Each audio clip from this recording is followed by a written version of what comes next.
All right. Just about to go live here. Welcome, everybody. Sunday, May 11th. Hash Church, episode 19. And yes, I did make a mistake. I thought it was episode 16 or 18 today. Totally shat the bed, but I figured it out. We can talk about that a little bit later on. But welcome, everybody, to Hash Church, season 11, episode 19. We are here on May 11th. I hope you did remember it's Mother's Day. Yes, it is Mother's Day. We love the mothers. To all the mothers whose love weaves the fabric of our lives, your heart is a garden where kindness blooms, nurturing dreams with gentle hands and unwavering strength. Through sleepless nights and joyful days, you paint the world with warmth, your laughter a melody that lingers in our souls. Today we celebrate you, all the mothers, your boundless grace, your quiet courage, your love that holds us forever. Happy Mother's Day from hearts grateful beyond words. And to my personal wife and mother of my children, for Charlene, the heart of Mother's Day shines in your unwavering motherhood. A radiant beacon of love and sacrifice, as a nurturer, you cradle our family's dreams with boundless care. Your strength weaving a tapestry of warmth and security. As the all-around matriarch, you guide with grace your love and eternal flame that lights every moment. Happy Mother's Day, Charlene. Your legacy of devotion is a gift beyond measure. I love you dearly. All right, now we will shout out, as we often do, our sponsors for making this happen. We appreciate you. Shout out to the Press Club, trusted by top hash makers from around the world since 2016. The Press Club is your one-stop shop for award-winning solventless gear, from press bags to wash bags to presses to vessels. You'll find everything you need from wash to press. We're big fans of the Press Club and what they're doing in the community, so we're excited to have them on board as an official sponsor for Hash Church. Made in the USA, the patented pink stitch, zero blowout guarantee, small family-owned business, free expedited shipping on $75 or more. International shipping available. Visit them at www.thepressclub.co and use the code HashChurch to take 10% off of your purchase. So shout out to those homies. And shout out to Puffco. Huge shout out to Puffco for powering Hash Church, really. Puffco's game-changing devices like the Sleek Peak Pro, the versatile proxy, and the compact pivot bring unmatched style and performance, making extracts a vibe for everyone. Their passion for cannabis culture keeps our community blazing strong. Discover the Puffco difference at www.puffco.com and follow at Puffco. Yeah. Last and certainly but not least, bubble bags. We stand out as the premier choice for water hash extraction, and it's no surprise why. We're the original innovators who set the standard for quality and performance, crafted with durability in mind. These bags come with a lifetime warranty, ensuring you're covered for years of consistent use. The team behind Bubble Bags takes pride in our pioneering legacy, backing every product with unwavering confidence and a commitment to excellence, making them the trusted go-to for enthusiasts and professionals alike seeking top-tier hash extraction results. You can check us out at www.bubblebag.com. And yes, if you use the code HashChurch10, you will also find there is a nice little discount in there for you. So without further ado, I'm going to welcome my good friend Reuben Valenzuela from Barcelona. We're going to get him into the room. I just met Reuben last March, just a couple months ago, month and a half ago. We met each other at the last and final Barcelona Cannabis. So yes, after many years, God, it's got to be 22 or 23 years.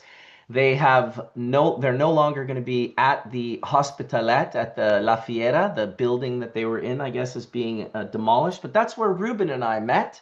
So welcome, Reuben. How you doing, brother? Good, bro. Thank you very much for having me here. It's just a pleasure to stay with you, and it was such an honor as well to meet you in Barcelona. So super excited to be here today. Awesome, man. Yeah, when I met Ruben, he was holding like a kilo or a pound of beautiful, they almost looked like penis envy mushrooms, some Stropharia cubensis, I was quite certain. And just walking around with this giant smile on his face and this big bag of mushrooms, giving people like ounce, giant 20, 30 gram mushrooms. I think he gave me one right away. I ended up actually, funny enough, Ruben, that mushroom you gave me, I had so much stuff in my hand. I asked the girl who was next to me, "Can you hold this for a second?" And she's like, "Oh yeah, no problem." Like 5 minutes later, after we finished our conversation, I said, "Hey, can I get that mushroom?" And she was like, "What? I gave it away. I thought you wanted me to give it away." I was like, "What?" But of course, it's always nice to share the good vibes of the psilocybe. As it should be, yes, yes. It was a pleasure and honor, and actually it was a really good Spanish. As you said, the last one in Barcelona, I think until Yeah. we are going to have a regulation in Spain, hopefully in 7, 10 years, who knows? Listen, Spain, in my opinion, at least in regards to the resin, in regards from coming from the perspective of live hash rosin and bubble hash, Spain is damn near at the top of the game. They've climbed so high over the years in regards to how good the resin is. It's really blown me away. I think it was 2012, 2013 that I actually, both Soma and I do want to give Soma a little shout out as well. I meant to do that earlier. Soma is doing much better. He's eating, he's up and at 'em, he can talk again. Just throw up a little shot of me and Soma here from my last trip to Amsterdam, also about a month and a bit ago. And so they're talking about potentially discharging him. I'm not sure if you heard Reuben, but Soma had stopped taking his epilepsy, his seizure medicine, and it really mucked him up. And he ended up having a ton of really bad seizures. He's very old. He's like 75 now. So to have that kind of like trauma to your body, he wasn't eating, he wasn't sleeping. And so it warms my heart to tell the community that Soma is doing much better, and you can go and follow him at Soma Seeds or at Soma Mission on Instagram, and go send him a nice positive message. He's the kind of guy that would really like that. In the meantime, what I would love for you to do, Ruben, is maybe give a little introduction to the Hash Church group in regards to a little bit of your history, how you kind of got into cannabis, a little bit of your school and what you kind of went through, and then we can get into your company. Perfect, thank you. So actually, my father was already in the regulation of the cannabis industry since a long, long time. We were growing weed at Ah, home since I'm young. Usually, yeah, trimming, curing, drying, doing hash as well with my father. And then suddenly, I finished my first degree in industrial engineering in Barcelona, and then I moved to the Netherlands. I was lucky. I started working in BioBeat worldwide in 2009. It's one of the companies that produce solid and liquid fertilizers for the cannabis industry. that's And then BioBiz. BioBeat, yes, in the BioBiz. Netherlands, in Groningen. That was how I started. And then I was really lucky because I developed the new bottle, but I was really looking forward to start in the research. So I moved into the research department. I studied agricultural engineering, my third degree in Barcelona, and then we start moving on with the development of the products. This is where I discovered in the University of Barcelona, Agricultural University of Barcelona, the NIR, no? The technology to use light to analyze it, and actually they use it with tomatoes, and I was like, wow, fascinated. They were able to breed all thousands of plants of tomatoes just with one unit and then with light. And I was like, I really want to do it with cannabis. That's possible? No, let's figure it out. Back in that times, Gmaser start. Actually, we had a company. I had few companies. I had one of the biggest nurseries in Europe. We were selling CBD clones into all Europe, and then actually we received a grant by the European Union, 500,000 grant that helped us to develop NIR models for the cannabis industry. And basically, like, yes, we did it. At the start, we started with a benstock unit. It was a really big unit, really expensive. It was working. Actually, we were doing breeding programs with that unit. It was amazing. But then suddenly we were looking for a new tool that would be easier for people to have it. Actually, we developed the system just for us. But when we saw the potential and the things that we could do with it, was like, wow, let's do it. And yeah, year by year, we are improving. Right now, we have this small unit that you know, and that luckily, yeah, we are gonna see each other soon, and you will have one to play with it. And basically, it's a technology that uses the light to analyze. So basically, you just put the sample. You can use a leaf to analyze the nutrient intake of the plant, a flower to know the potency of the terpenes, or even an extraction. So you will be able to know the potency in less than a minute of any of these components. That's more or less a really short of my history. Yeah, dude, that is awesome. I just want to show the unit a little bit here on the website. Just give a little, this little portable terpene and cannabinoid laboratory. I have seen a ton of these different things from Orange Photon. I had the Gemacert.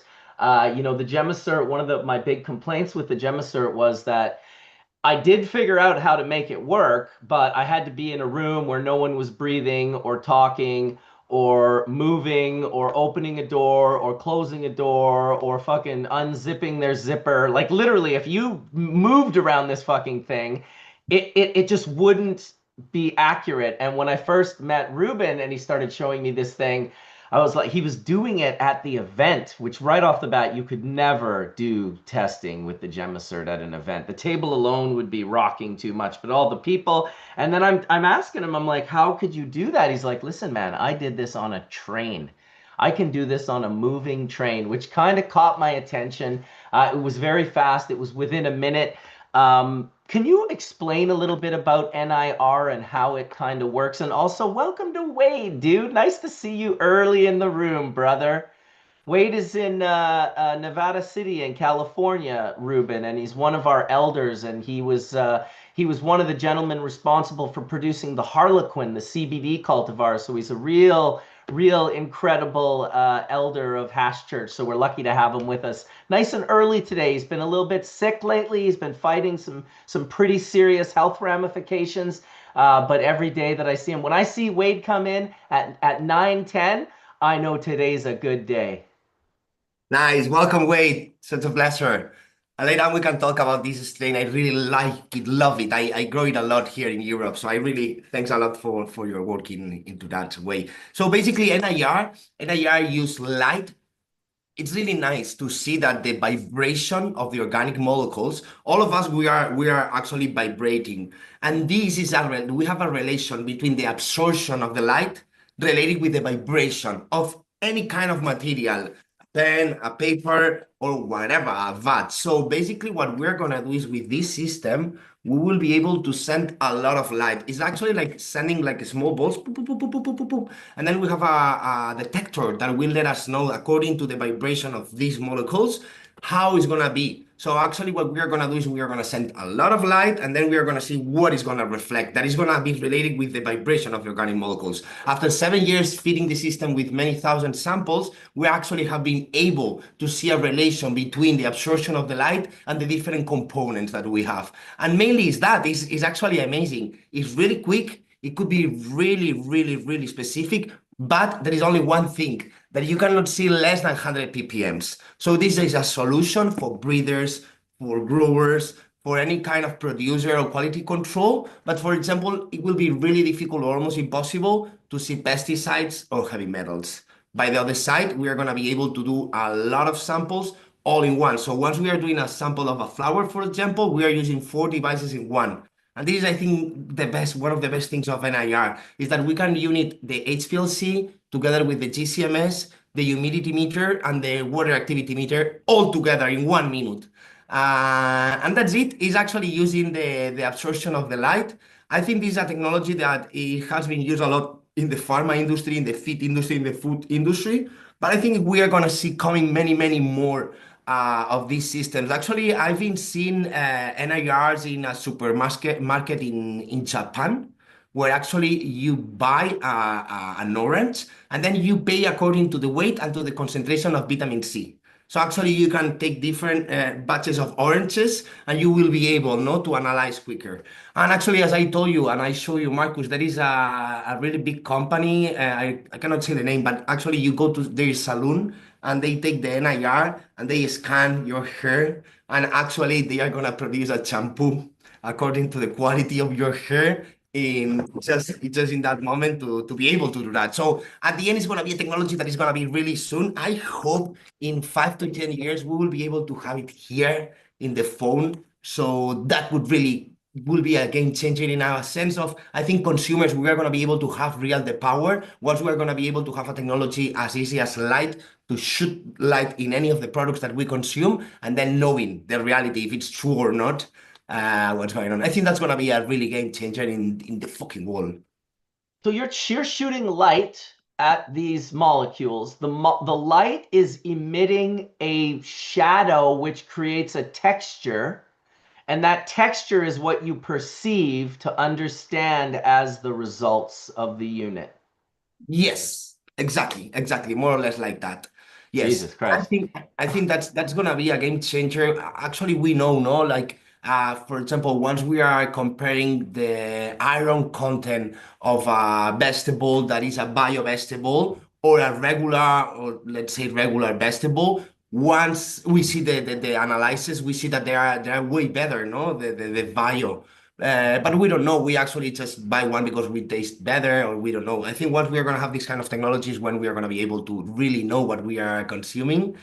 And right now, I think it's a game changer. I remember us doing the breeding programs with an HPLC. Usually it takes 20 minutes each round. So we would be able to work in 8 hours to do around 30, 40 a day. Once you had like 3,000 plants, it was like a pain in the ass because only with one HPLC, we were not able to run all the long lines. With this baby, fuck, man, like we just take the samples, 1 minute each one, pa, pa, pa, pa, pa, pa, pa. In one day, we do 400. Dude, and what's, I mean, the cost of an HPLC versus the cost of one of these units. I mean, you could probably have 10 of these units working in a 3,000 plant operation and still be under the cost of an HPLC. Yes, and not only the cost of the SPLC is also the reagents, because here we don't have Mm. any reagents. You don't need any technical people. And actually, one of the things that I really like, we validate many samples every month. And usually every 500, there is one with one or two with human error, So many times people just take the sample, but could have a small mistake, just filtering, waiting, or just in all the process that are human actions, no, into all that process. Here, there is no human error. It's actually not possible unless you don't put properly the sample. So yeah, you don't have reagents. You don't need technical people, and actually you can run way more without reagents. I think it's a game changer. I think we will always need the HPLC for really a small components, as I said before, but for a regular components and in general, yes, this is a nice tool.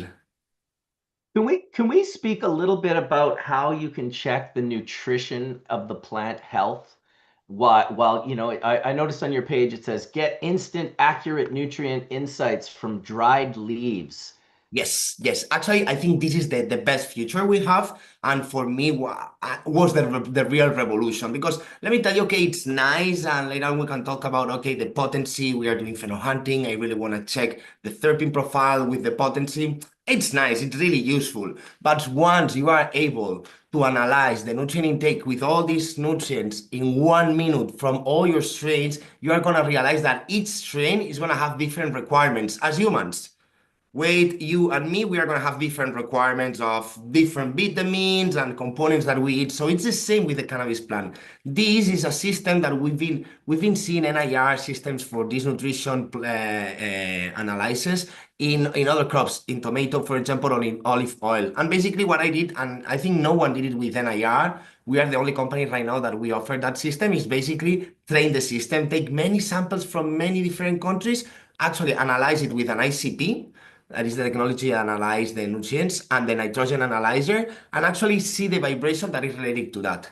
This is a really super game changer. Why? Because you are going to be able to check day by day. You check in the middle of the plant, you take a leaf, you dry it, you analyze it, and then you are going to be able to, let's say, imagine, we know that the nitrogen should be within 3 and 4%, depending on the flowering week. So you are able to see, wow, I'm in 2.2. I should add more nitrogen. But then you actually could add molasses, the kind of, or any kind of nutrients that you are using. But it's really good because next day or in 2 days, you can actually again go and pick up the leaf. Oh, we're in 2.6. Okay, it's good. Hey, we're doing good. Let's add more. So it's a way of being able to analyze that. I think this is a game changer because once we are able to feed the plant perfectly, is really changing. Less problems, better performance, better profile of terpenes, more cannabinoids. At the end, you are feeding the plant in the perfect way, and yeah, an amazing to see the difference that are in the same with different strains. No, so I've been visiting many facilities, and most of them they have one regular nutrition program for all the strains.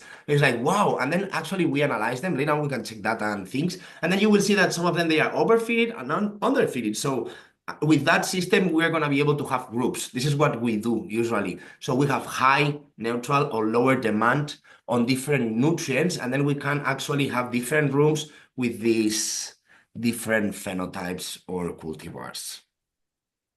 Beautiful. How exciting, man. Like that is exciting. I mean, really, the ability to do that. I mean, obviously the base model, right? You see that the advantage to some companies would be that, hey, in-house testing, you could test for your cannabinoid content, you could test for your terpene content, you could kind of watch it. Maybe if you were trying to grow a one-to-one, you could watch the tests as you're waiting for the CBD and the THC to line up one-to-one, harvest it at that perfect time. I do appreciate that kind of concept where we are giving ourselves sight to where we were previously blind, you Yes, know? and for me, the most important, like I'm really, really looking forward to see where are the limits of the NIR because I have many ideas. I would really like to, I don't know if I can say it in the program, but many new things that I think we could jump into that. And I still think that there is a huge future for this technology. What I'm gonna do actually, what we are doing is basically seeing how these other crops, and especially really big crops like tomato, how industries are using NIR into that, and then we try to see and copy. So, wow, virus detection, ah, and many others that are like, yeah, you will see them. We will see them really soon, and it's just a matter of investing, researching, and trying. I've been doing many models that sometimes they don't work, and yeah, you need a try. But I'm sure that there are gonna be many more applications that soon are gonna come. I cannot wait until you have one unit and we go around Yes. and eat I together. know, dude, your passion is palpable, honestly. Like it is completely palpable. And what I mean by that is it's what's the word? It's contagious. It's like it makes me feel good. Your excitement makes me feel good. I love, meeting new people in the industry that are just completely stoked. And I've said it before, and it's not an insult to the people who held this community and industry on their back for a very long time. You yourself said your father was a grower, so you came from a multi-generational cannabis situation. But I will say that it's nice to see as we broaden the strokes of cannabis science and cannabis, you know, experimentation, that we get these great new young people involved that are really some of the best of the best. And I'm not saying that we didn't have the best of the best before, but it was, that being the best back in the day it wasn't one of the boxes you needed to check. It was basically like, how big were your balls? Do you have big enough balls to do this? That was the box we were all checking. If you were willing to be like, oh, whatever, it's a 10-year sentence, but I'm just going to sell some pounds and flip some weed and be involved in the industry. And now with all of that gone, you get a really great group of people who are coming into this to be like, look, I want to learn about this. I want to use my mind to figure out some different pathways where we can take this. I mean, obviously, from myself as a lifer in this industry and community, I love to see things like this. The ability to have. I'm super excited for you to come out here actually and visit. And we're gonna cruise around to maybe a couple of different LPs. My buddy Flav421, I talked to him the other day. He said he has like 100 cultivars on the Sunshine Coast. He said, "Come on over. We'll do." Reuben will do that in 100 minutes. How about that? 100 cultivars, 100 minutes. Wade has his hand up. Let's hear from Wade.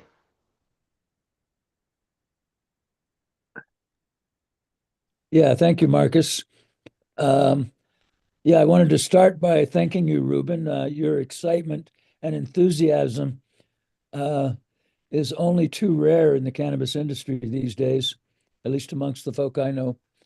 And I, you are addressing a dream of every cultivator, at least any of them that cared about what they were doing.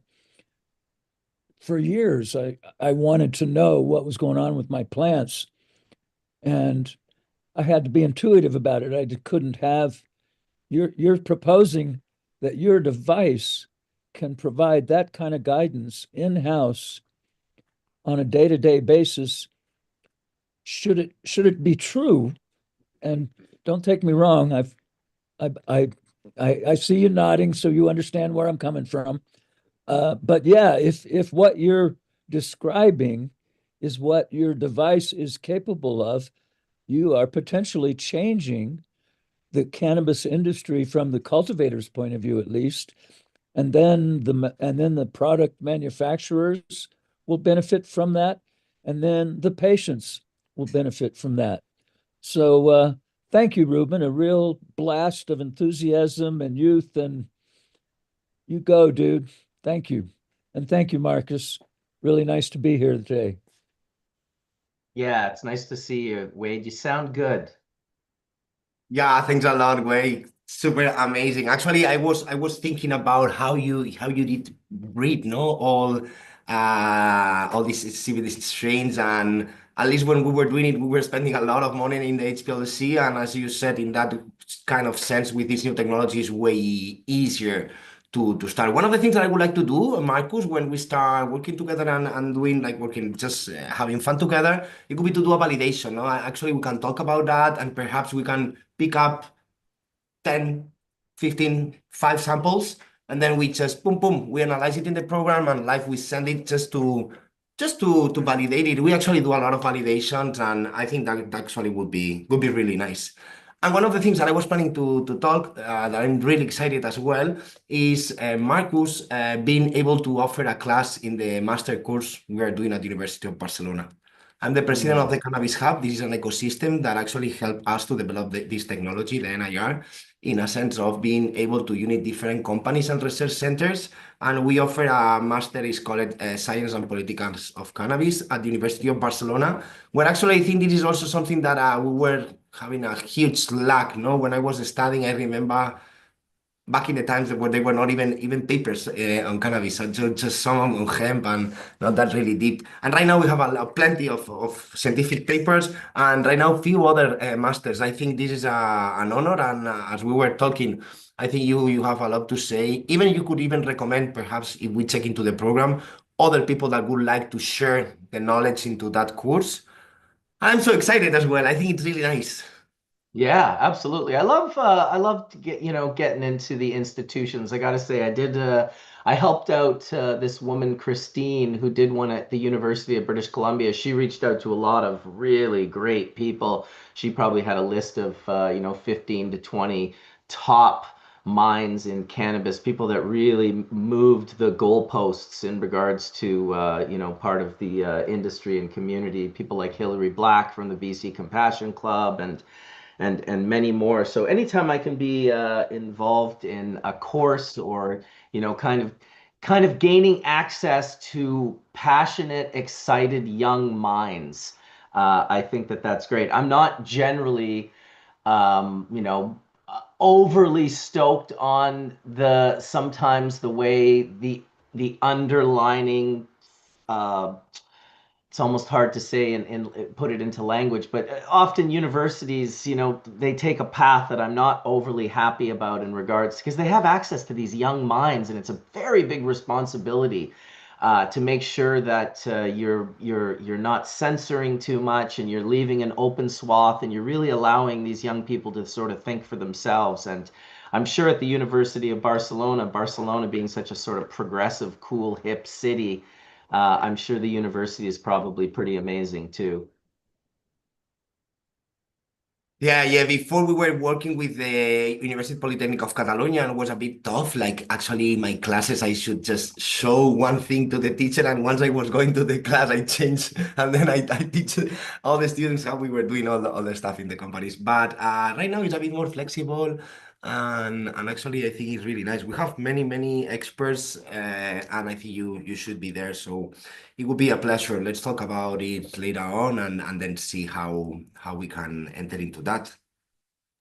Absolutely. No, that sounds quite amazing. Today is, of course, Mother's Day, so we've got a lot of our panelists mothering this morning. I know Colin was going to try to make it in a little bit later, probably around, 12 PST time. Chimera is actually in Spain right now. He's hanging out with a couple of the top cannabis lawyers, and they're off on an adventure. And I'm not sure if Etienne is still on the boat. He was on a boat cruise. It was unfortunate because he came in last week, but we were so deep in conversation, we weren't even really able to acknowledge and have a conversation with him. But we might see Etienne a little bit later on as well. And yeah, just excited to be here on another Sunday. Next Sunday, we have a really good show. We're going to be inviting Robert Connell Clark on, the author of Marijuana Botany, worked with Skunkman Sam for many, many years. One of his best friends, really, wrote the book Hashish, was involved with pests, the hemp and pest book as well. Tons of incredible history from Rob. I'm only going to have a couple of panelists on, and we're really going to keep it tight. And it's going to be unlike most hash churches in the sense that it'll really be an interview with Rob to share sort of his history and his story from working in Malberg's lab to hooking up with Hortifarm to really writing the book Hashish to doing. He's got such an incredibly diverse history when it comes to cannabis. He's traveled all over the world, much like Dave. And I think that it's going to be a very, very, very good episode. I've got Fletch and Ryan Lee Chimera sort of organizing and creating some questions. So that'll be next week, and we're looking really forward to that. I'm not even sure where Rob will be. I don't know if he's at I home think I think in. he's in Asia. I have a really good relation with Rob. One of my Nice. teachers at the University of Barcelona told me, "Hey, Ruben, there is someone that wants to come and see some hemp crops." Back in that time, I was doing few hectares in the north of Catalonia, and Nice. suddenly I went to the university and was like, "You are Rob? Oh man, I know you! Wow, the book, everything! Like what the fuck?" So he went with me. We checked the crops. I freak out. How he know? I showed him the device and he was like, wow, man, let's play. So he stayed 1 week with me at home. We were together having a lot of fun. Please tell him we were together because I really love him. For me, it's like my idol. Is one of the top ones. Actually, if you check, I'll send you, we have a video. He came to the University of Barcelona and he had one of the best cannabis talks showing how he was breeding many amazing hemp varieties. And the last time that I was talking with him, he was I think in Asia, doing some stuff, really, really curious. So I really like him, and I'm so happy. I will come for sure to see him next week in the next charter. Top, top, top one. That's so awesome. Of course, you've had the experience with Rob. I can see you guys getting along in a big, big way. He's also very passionate. He's super knowledgeable. Super. And yeah, it's I was the same way when I first met Rob, I've been lucky enough to become friends with him over the years. And yeah, there was years ago in Amsterdam. I showed this picture last year, but I used to stay at the Krasnopolski in Amsterdam. There's some apartments in the back end. So I wouldn't stay in the front, the fancy part of the hotel, but I'd stay at the back. And we'd always have to walk through the kitchen, through the back little hallway to get to the apartment from the front of Dam Square. And one year we were walking by and I said, Rob, look at all this ice. They'd laid out all this ice. And of course, I'm the ice hash guy. So I got this photo of me and Rob Ah, standing on the mountain of ice, and Rob's making the funny face. Good times, man. Good times. Lots of good times with Rob in Amsterdam, man. Like backstage with Steel Pulse, Amlak Tafari, the bass player. We're sitting at the Melkweg smoking Ruhr bongs in the audience of Steel Pulse. And towards the end of the show, Rob's like, "Hey, you want to go backstage? I'm friends with the bass player." And I was like, "Oh shit, yeah, dude, let's do it." And he goes backstage and the guy was his name is Amlak Tafari. He was talking to someone else, but when he caught Rob, a glimpse of Rob out of the corner of his eye, he stopped immediately. He was like, "Rob, my brother!" And walked over, gave him a big hug, and introduced me. And it was like it was really one of those good experiences backstage. I generally don't like going backstage at concerts because it's like if I don't know the group or the people, it's just a weird kind of awkward vibe. But this was like, going over to like a buddy's house or something. It was just a really good vibe. So shout out to Amlak Tafari. and Robert Connell Clark. We'll see Rob next week, and maybe he'll tell us some Amlak to Far Eye stories. We'll have to see. Nice, nice. Something that I really love from Rob is that he's super young. Like he's like smiling, smoking for sure, always having a really positive vibe and a lot of energy always. I like him a Yeah. lot. Yeah, yeah. I think that's part of his nomadic lifestyle. He's been traveling for, I would say, over 40 years. It might be 45 plus, but he travels a lot. He's been to a ton of countries. I used to go visit him in Amsterdam when he had his apartment there off the Tolstraat near the greenhouse, and like starting in early 2000s. And he had all these beautiful textiles that he had collected from around the world, hemp textiles. He also had hemp harvesting tools from hundreds of years ago, and just like really great historical context. He's a real historian when it comes to different cultures and their cannabis use and their hemp use. And it's not surprising, or it doesn't take a brain surgeon to see the connection for him and Dave Watson to link up. And, hopefully next week he'll tell the story of how he met Dave, how he first heard of Dave, where they kind of linked up, because that's a story. Funny enough, being friends with both of them for over 25 years, I don't actually know that story. Wow. Yeah, we'll have to check it out. We Sure. will have to check it out. Oh my goodness. Yeah. So Mother's Day today, it'll probably be a little bit of a shorter church today. I'll go till around noon instead of 1 p.m. We'll do about 3 hours today. Um, because everyone's got to spend time with the moms today, even if it's just in your mind. Maybe your mom's long gone. Maybe she's still around. If she is, reach out, give her a squeeze. Boy, the moms sure do a lot for us in this life. I mean, right from the beginning, birthing us into life. That's a pretty big, like, first move. And then nurturing and caring for us for all of these years. It's definitely special. Oh, nice, Ruben. I just got your photos. That's awesome.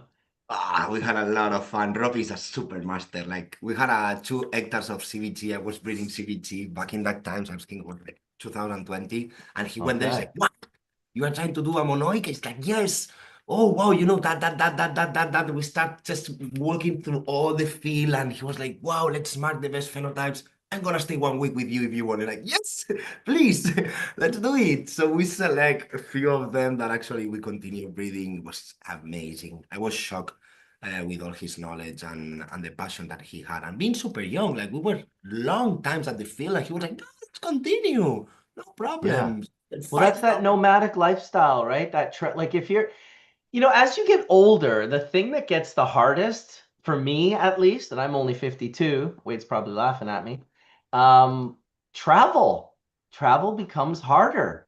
And to see someone that's like in, late 60s, early 70s, just rocking it out and traveling and getting on planes, and that definitely can keep you young in a sense if it doesn't break you.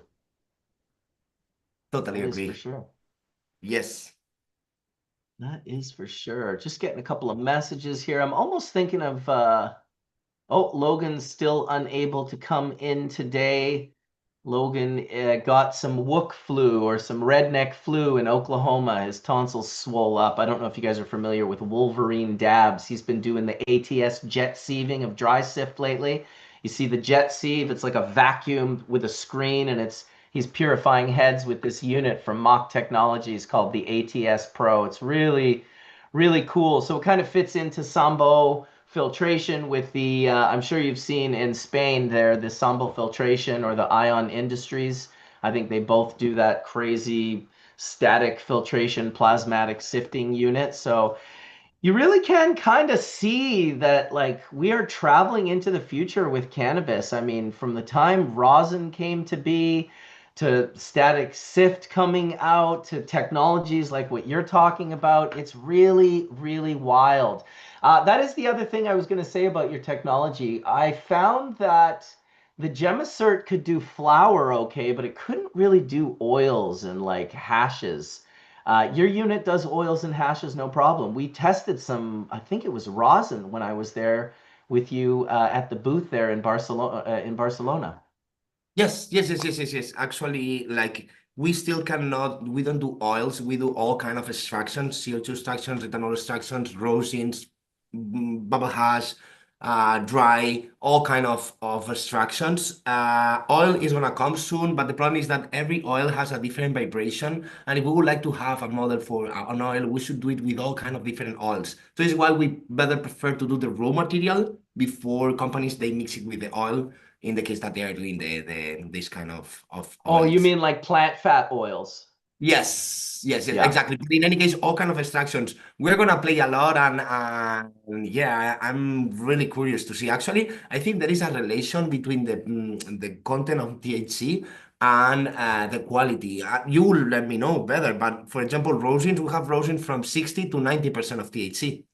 And usually the 60 are like, let's say, normal or not that good, and the 90 ones are usually are the ones that has wow. And actually we've been developing the therapy model that still we don't have it for the extractions, and they were really surprised to see rosins with 14% of terpenes. I'm sure you've been seeing many of them, but in any case, I think this is gonna be, yeah, it's gonna work. Actually, it works better with extraction than with flower. Flower is an heterogeneous material that is not as easy to have it homogeneous, but the extraction is super homogeneous, so it's easy to analyze it, and yeah, really Very good cool. repeatability is amazing. Yeah. We will test a lot, I'm sure.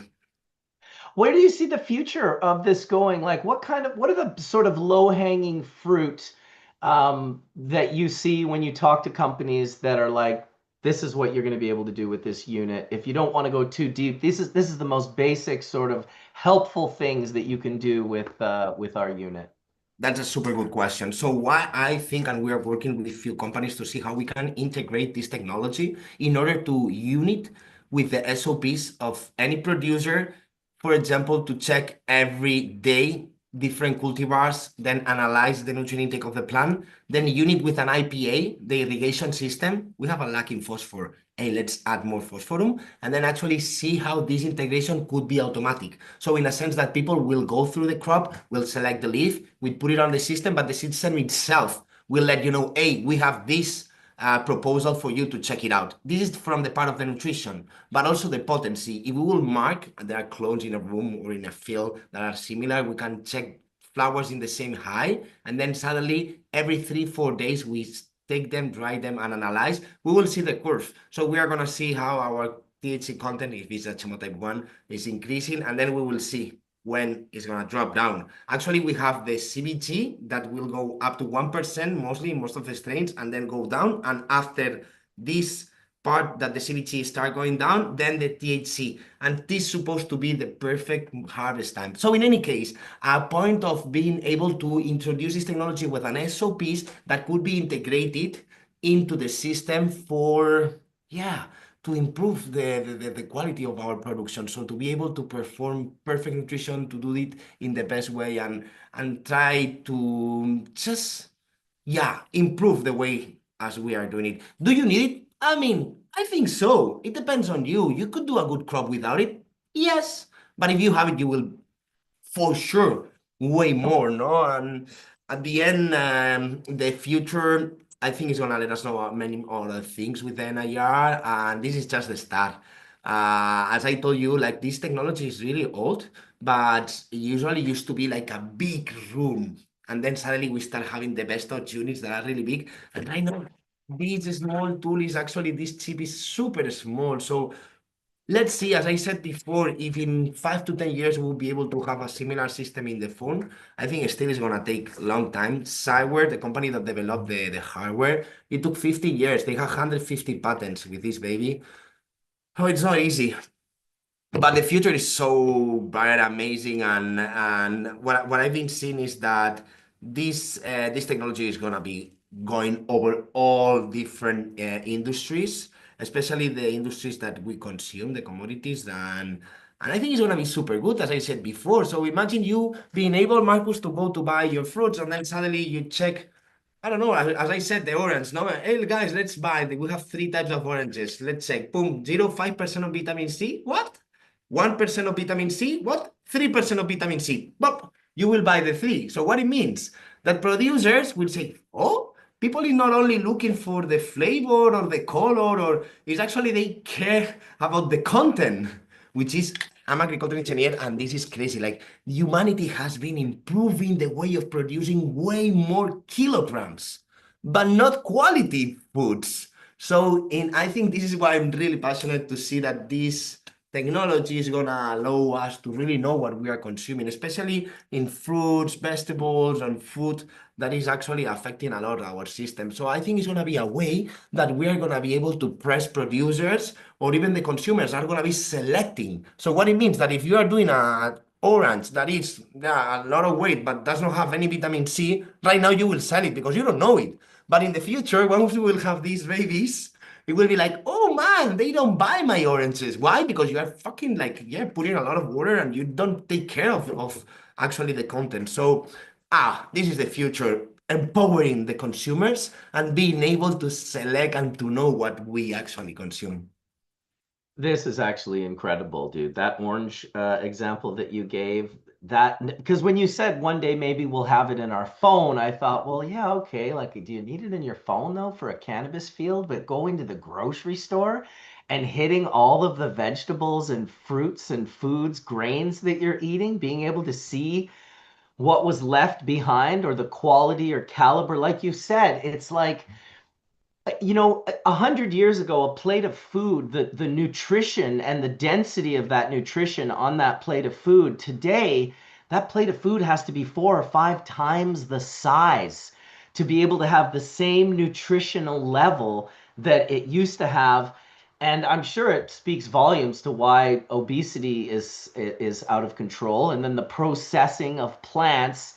Wow, that is a really crazy concept to be able to like know how good the fruit is going to taste almost because you're measuring, you know, the aromatic volatiles that are being expressed through the peel, you know, of the orange or the cherry or the whatever. That is absolutely mental, dude. I didn't It think is. about that. This is amazing. And also, we didn't talk about the mushroom psilocybin model Well, that let's we. talk about that. Yes, yes, yes. That's a really nice one, and this is unique. No one has that. That's neither not the plantisu, not the psilocybin. So I have a really good friend. It's actually my partner, Santiago Guy. He's the owner of one of the best breeding companies in terms of developing strains with high psilocybin contents. And basically, like when they were, I went to them in 2018. I saw that they changed all the cannabis that they had into mushrooms, and I was like, "Wow!" They are in Denver. I was like, "Wow, guys!" And actually, it was a house that they were growing there, and they were around 10 people. And suddenly, I went there and was the only one. It's like, "Hey, Dave, what happened here? Where is all the people?" He's like, "Man, we are growing mushrooms right now, and we don't need that much people compared with the cannabis." In any case, I start asking them like, "Wow, what's that? You have many types of different." Cultivars, and suddenly we start like just checking the COAs, the analysis that they had with the HPLC, and I was really surprised. Later on, I can share with you some. I was like, wow, there is a mushroom that it looks really equal, and one has 0.2% of psychoactive component, and another one 2.4. So it means that Jesus. 10 times. So it's like, hey man, I just took 1 gram of this mushroom, but okay, what was the content? No, like at the end you are eating perhaps 10 grams. So since then I was like, boom, hey, let's do it with an IR. It is possible, let's try it. We take 100 samples, brrr, we did the chemometrics, and yes, it's vibrating. Not the psilocybin. Psilocin, we cannot see psilocin, but we see psilocybin, we see PCB, that is the total compound active, and then we also see the minor alkaloid. So at the end, we are able to have a reference. What means that? That if I love this technology to breed cannabis, because it's amazing, you can breed many plants, with the mushrooms as well, and actually mushrooms, it goes really even quicker, because cycles are going quicker, so with the device, you are able to take the mushrooms, half of it dry to analyze it, and half of it you just mark and then save for later on if you want to do clones of it. And in a way that we are able to exactly know to know what we are consuming. Actually, psilocybin is really volatile. We've been seeing that if we don't store properly the mushrooms, they are gonna be just really dropping down in the PCB content. And it's also a nice technology to see, how is the potency of the mushrooms, and more or less you can actually calculate it in the perfect way. So this is also it's gonna be a model. We still don't sell that model because we still need to. I really like to have models that are really accurate. We are finishing, and hopefully at the end of the year will be available. But Marcus, you will have it. I will give you a research account, and you will have it to have fun and to play with it. Yeah, no, I can't wait, dude. It's absolutely it's a lot to process and to consider and to think of. Is this something that could, I mean, I'm sure they have cheaper alternatives now, but I'm thinking like, is this something that you could test powdered drugs and see if they were contaminated with fentanyl? That's a super good question, but as I said, one of the leak points that we have is that we cannot see less than 100 ppms. Yeah. Unfortunately, fentanyl usually is really, really small ppms, and we cannot Mm, see it with NIR. There is a technology with spectroscopy. This is an NIR. There is a ramen technology, new one that is really expensive that could, but it takes 20 minutes and it's not 100% sure. This is a limitation. With light, we cannot see really, really small things. So fentanyl will not be able. Usually, we have been working with narcotic models as well, and we usually use fentanyl strips. So we just check the components and later on always using the fentanyl strips to check if it's there or not. Actually, this is yeah. I would really love to find a way to identify it easier, but it's super difficult. yeah, because it's such a small, I'm supposing carfentanil is even more difficult because it's 100 times stronger than fentanyl and used 100x in less amounts, which really just speaks volumes to like why those drugs are killing so many people because nobody knows how to homogenize them properly. They just create hotspots and kill people. It's really unfortunate. Yeah, But I think yeah, one of the main reasons is because especially in why we don't have this problem in Europe because we have access to heroin. In United States, it's really difficult to access to heroin, and then the people is when they start consuming the fentanyl and all this shit. So I wish to have a regulation in all the drugs. This is the dream of my father, and I think one day we will have it. Actually, I was in Uruguay working with the government because they wanna have Valemberas in their system, and they were talking about the regulation of few other drugs, MDMA, ketamine, perhaps cocaine. I was like, wow, why not? Why not? It's not gonna be worse. Right now, we don't have any regulation, any control. It's like totally on the hands of the mafia. So why not taking taxes from it? We already have the case of the cannabis and alcohol. It's legal. That is the worst one. So come on. I think it's yeah, time to start talking about that and seeing how good could be. For sure, education for the people, but also access. I think the access will save a lot of lives, especially in United States. You know, I was really surprised when I went to San Francisco. I was like, what the fuck, man? This is like zombie city. This is like yeah. what the fuck? We have homeless in Barcelona, but not like these huge groups of people. Like it's like, wow, man. We used to be able to do something into that and we used to be able to help these people. Yeah, absolutely. Well, it's a very cool technology. I love the idea of sending like my wife having one in her purse at the grocery store and just like hitting all the food and finding the sort of caliber of food. I mean, obviously we use our nose and our olfactory. You see people going in and, some people have the trick smelling the bottom of the pineapple or how the watermelon sounds. There's all of these things that have been passed along, but those are archaic compared to, George Jetson rolling up with the Valenveras. Beep, beep, beep, beep, beep, beep, beep, beep, beep. Just be like, Yes, dude, I got the best watermelon in the whole store. Well, how can you possibly know that? Well, let me show you the data. exactly. Actually, we did with the Benchok unit, we did a project for one of the biggest melon companies in the world. And actually, it was crazy because they had in Spain, they have one of the biggest facilities where they sent all the melons to there, and they had 25 people. Just they by the noise, they know if it's sweet, or super, super sweet. So three categories, no? It's amazing how you see the people just pam, pam, pam. This is sweet. pam, pam, pam. This is super, super sweet. So they had an error of 25%, which is not bad. So from four, three of them, they were in the right place and one not. Okay, so the company came to us and said, hey guys, do you think the NIR would be able to see that? And we were like, I don't know, let's figure it out because it would be really nice. And the guy was like, yeah, but you cannot open the melon. He's like, no, we don't need to open the melon. By the outside, we are going to check. So actually with the model, we were right in the 99% of the cases with the melons.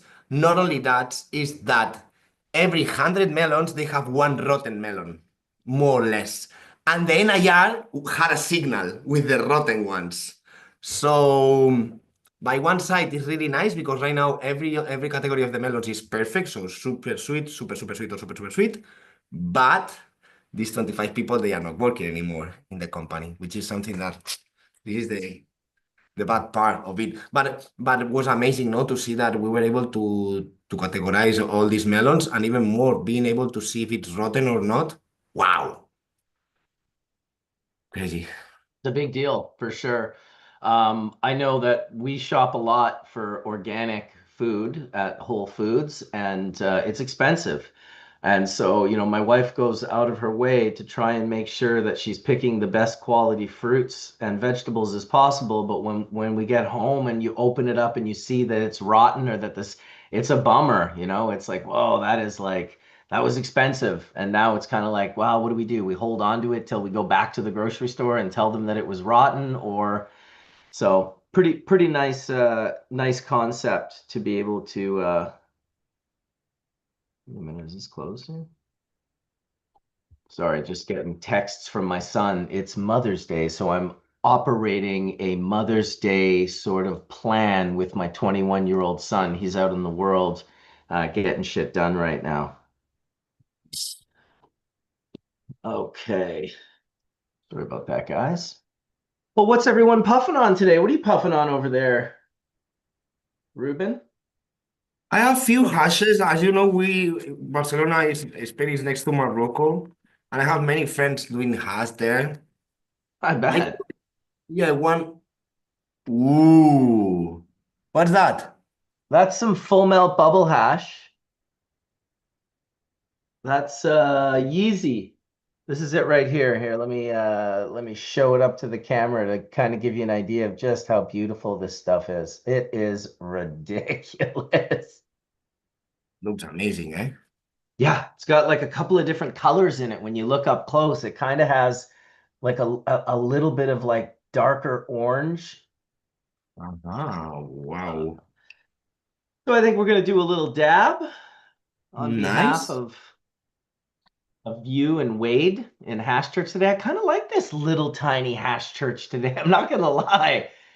It's sometimes we got 20 people on the panel, man. This is like very nice and chill. What everyone's smoking in the chat room? I want to hear from you guys. We got 241 people watching live right now, so shout out to all of you for making Hash Church what it is. Shout out to the Press Club for their sponsorship, as well as Bubble Bags and Puffco. We appreciate the support. Can you ask about the new law in Brazil? How many plants, etc.? I don't know much about Brazil. Have you been paying attention to Brazil, Ruben? So I've been there the last ratio and actually it's changing and evolving a lot. I could not tell you specifically, but if you want, I can ask and later on share to you because I have many contacts there and actually I can ask right now and perhaps before the end of the program I will let you know. Awesome. Yep, yeah, I was there and it was amazing in Sao Paulo. Like people has a huge vibe. They love like us. We smoke hash with tobacco is our way. Sorry for that. I don't know if you allow me to smoke or not. Of course. Of Okay, course. okay. Of course. But I do hate it. I know. Actually, Uh, Wade says you can't. No, I'm just okay. joking. I'm joking. No, I can do it pure as well, but I love it into that way. And the Brazilians, there is a huge society. There are many millions living there, and wow, regulation is coming. I'm so excited as well how it's gonna be this year. Dude, the And this Brazilians especially love cannabis. love. They passionate about it, and they love hash. They They are love very hash. freaky. Yes, they are super freaky with the scissors and ti ti ti ti ti ti ti ti ti ti ti ti. I cannot wait to come back again. Shout out to William from the Grow Room in Brazil. He really helped get bubble bags exposed to the Brazilian people, and I am always so well received by Brazilians. They are truly hashish people.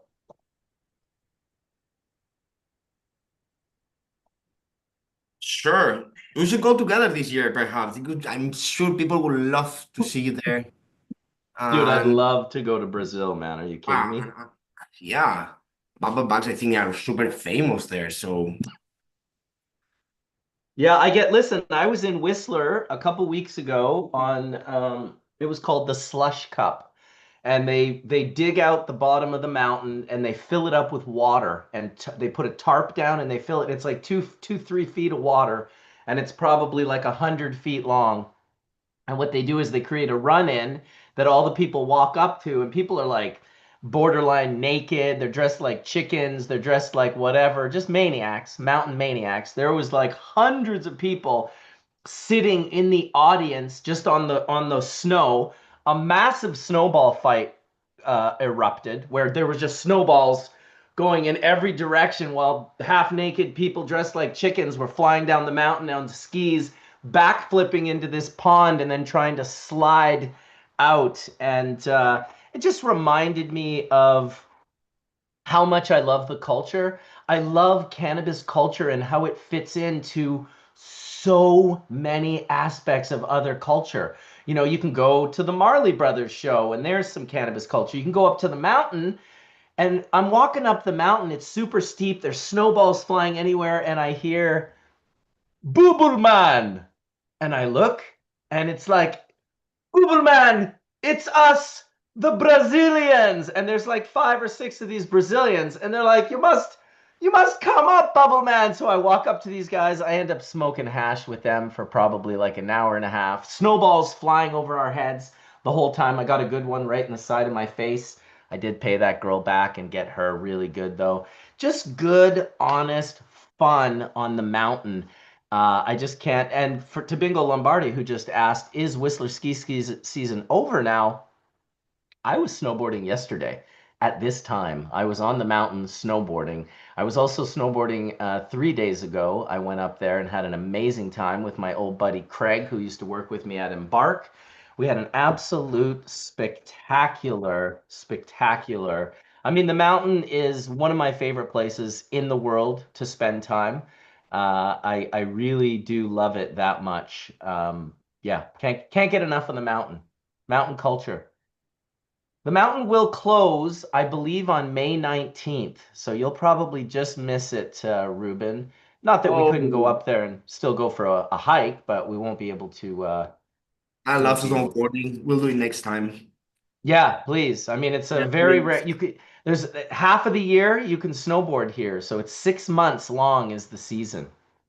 Amazing, amazing. You know, I'm in Barcelona and we have mountains as well in the Pyrenees. I usually go every weekend to snowboard. I like it. Jeez. I like it.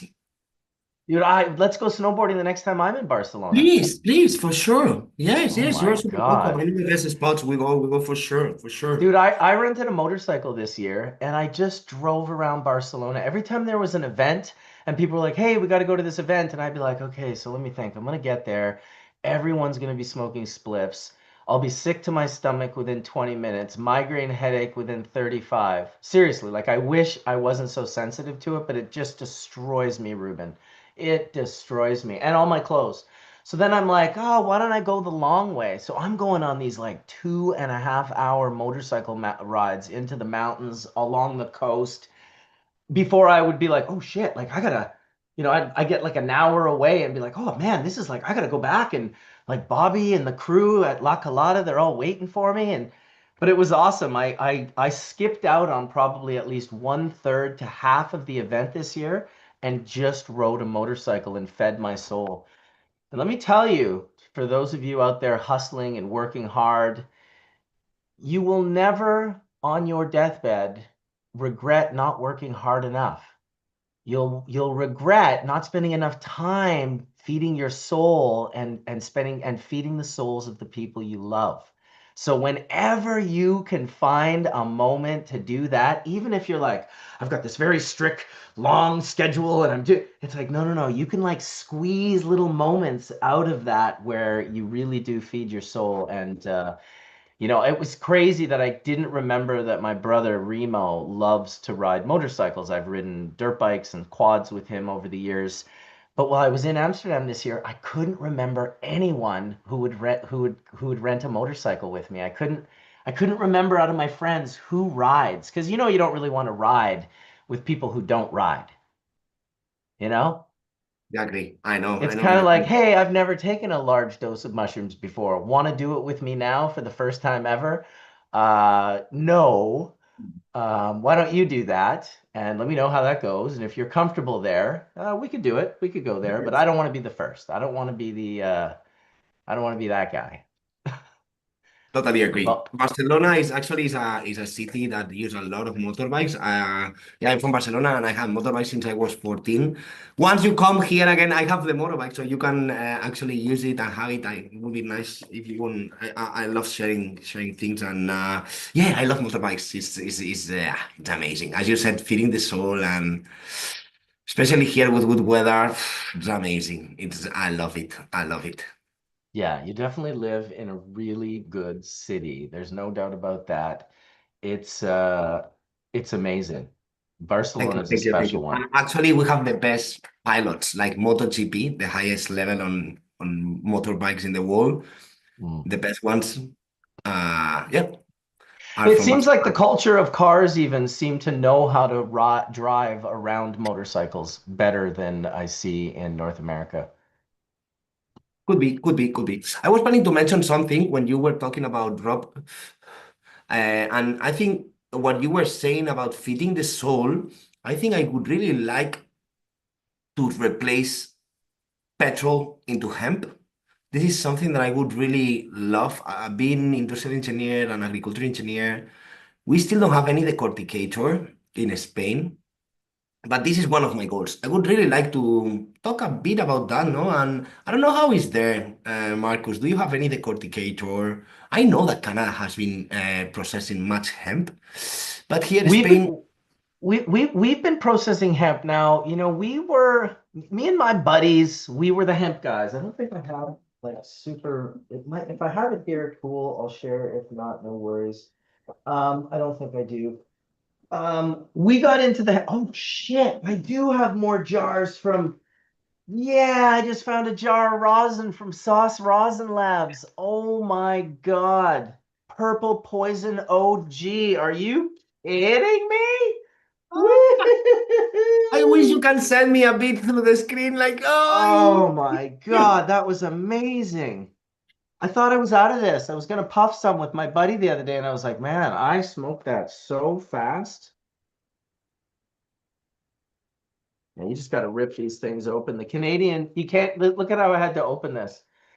Wait, you'd need a bloody like to get this open is so insane. It's well, I guess you can kind of do this. You're it's, supposed to be able to push it sideways, but anyway, check out this rosin, and then I'll tell the hemp story. yes, please.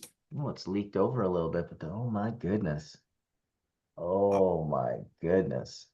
a color.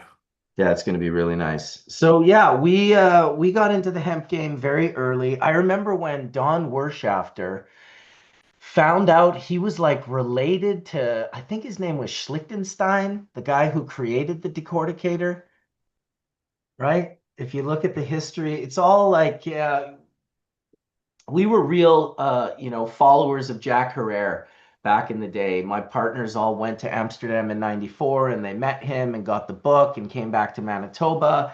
And as we started reading through the book, like hemp just started kind of showing itself to us in our own province. In fact, I remember one time we were in a warehouse and we found all these spools of 100% hemp thread. And they were from like 75 to 100 years ago, right? Because hemp had been illegal for 73 years. When we got our first hemp license in 95, I think it was 95, we got it was the first license in 73 years for hemp to be grown in the prairies, and it was an experimental 5-acre field. And you were only allowed to, what experimental means basically is you're not allowed to profit commercially from it. So there's no business that can become of it. So that happened in Canada in 98 when they commercialized hemp and you could start actually making money from it. And when they did that, obviously people have to understand, like, hemp being illegal for almost 100 years with no infrastructure being developed for it whatsoever was like a near mortal blow, right? The cotton ginny got fed, and all of these different technologies got fed to produce products out of cotton and different celluloses, but there was no real technology for hemp. And for the hemp that for textile hemp and cellulose and some of that sort of heavier stuff, the infrastructure is astronomical, like in many, many, many billions of dollars to really do that properly. Whereas the dehulling of the seed and the collection or sale of the seed embryo or the pressing of the seed embryo into hemp oil, that became the pathway to revenue for hemp in Canada. And all the Canadians focused on growing grain and producing dehulled seeds and hemp seed oil. And shout out to Paul Bobby and the Bobbies from Manitoba, who were the first in '98 to create the dehulling process and to start selling. He made the dehulled hemp seeds for Manitoba Harvest and many other companies. So that's kind of how that became a thing in Canada. We never, hemp in America has been just about CBD originally, and then it turned into THCA with the Farm Bill as well. So they have a whole different thing going on in the US that we never tapped into. It was so much earlier for us that hemp at that point in time, yes, it was still 0.3% THC, but we weren't thinking like that. We were just thinking, what can we do? There's 50,000 commercial products that hemp can make. And we thought, which one should we focus on? And really, much the way Dave and Rob, when they speak to what the work they did at Hortifarm, they chose the low-hanging fruit. And so we chose the low-hanging fruit as well, which was seed and oil, growing for seed and oil content, which is pretty awesome when you think about it, because people are very unhealthy. And there's literally nothing healthier than hemp seed oil, where the GLNA to GLA is a 3-to-1 ratio, which is exactly the ratio that the human body needs to process that. And more importantly, that it's all of the, like, I think it's all 9 or 8 of the essential amino acids plus the 3 for children. Like, so 11 plus amino acids, the ones that children require for bone and organ development. So it has everything in there. It's like the perfect food. And making that available, even if people are just sprinkling it on their salads, which is kind of how it started. The green oil is terrible tasting. Cold pressing is an archaic process. I think in the future, these processes will involve defatting, where they just defat the embryo and end up with a gold oil and a white protein powder. These are good. People do need a quality of oils and of protein in particular. And there's no doubt about that hemp is very, very unique in the sense that it contains all of those essential amino acids. Plus, I mean, if we talk about hemp for what it really is, it's cannabis. It doesn't have to be low THC when it actually involves the phytocannabinoids as well. And I say cannabinoids because if you look at this, and Dr. David Allen talks about this often, everyone's saying cannabinoids. And it's not cannabis, it's cannabis. And Dr. David Allen was kind of thinking that it was like part of the mainstream sort of medical scientific world to, like, remove it from cannabis a little bit further by changing the pronunciation of the word cannabinoid. So I do try to consciously say cannabinoid, like cannabis, the way Dr. David Allen has taught me. I do make the mistake sometimes, and if you hear me do it, by all means, please call me out. But Yeah, it's incredible. It's been a long journey in Canada with hemp. Hemp blowing up in the US the way it did has also the Farm Bill really has also been very unique and interesting to, much the way the recreational model decimated the medical model, right? Because you have people like at first that are like, oh, we're all about the patients. We're just all about the patients. And then they do the medical thing, but they're really all about the Benjamins. And so they jump into recreational as fast as they can, 90% of companies. And when they do that, they leave the medical people kind of in a lurch. I see the same thing happening to the recreational people through the Farm Bill. Now the recreational people are like, we're following the rules. We've got all the licenses. We're doing everything we're supposed to. And then the Farm Bill guys are like, we're not doing anything. We're just like processing shit right on the field. We're selling vape pens at the gas stations. We're shipping gummies to 50 states. It's a whole wild scene. And I don't know what to make of it myself. I'm not sure I have an opinion on any of it other than whatever pushes it forward. Let's just keep pushing this thing forward is what I'm saying. Totally, I totally agree. Actually, when we're talking about Rob, I met Rob because I moved from the Netherlands. I was working in Biovid and I moved to Barcelona to study at the Agricultural University of Barcelona because there is a teacher, it's called Jill Gorge, that he did a PhD showing by science the rotation of hemp with different cereals and how this rotation was able to increase both the production of hemp and the production of cereals.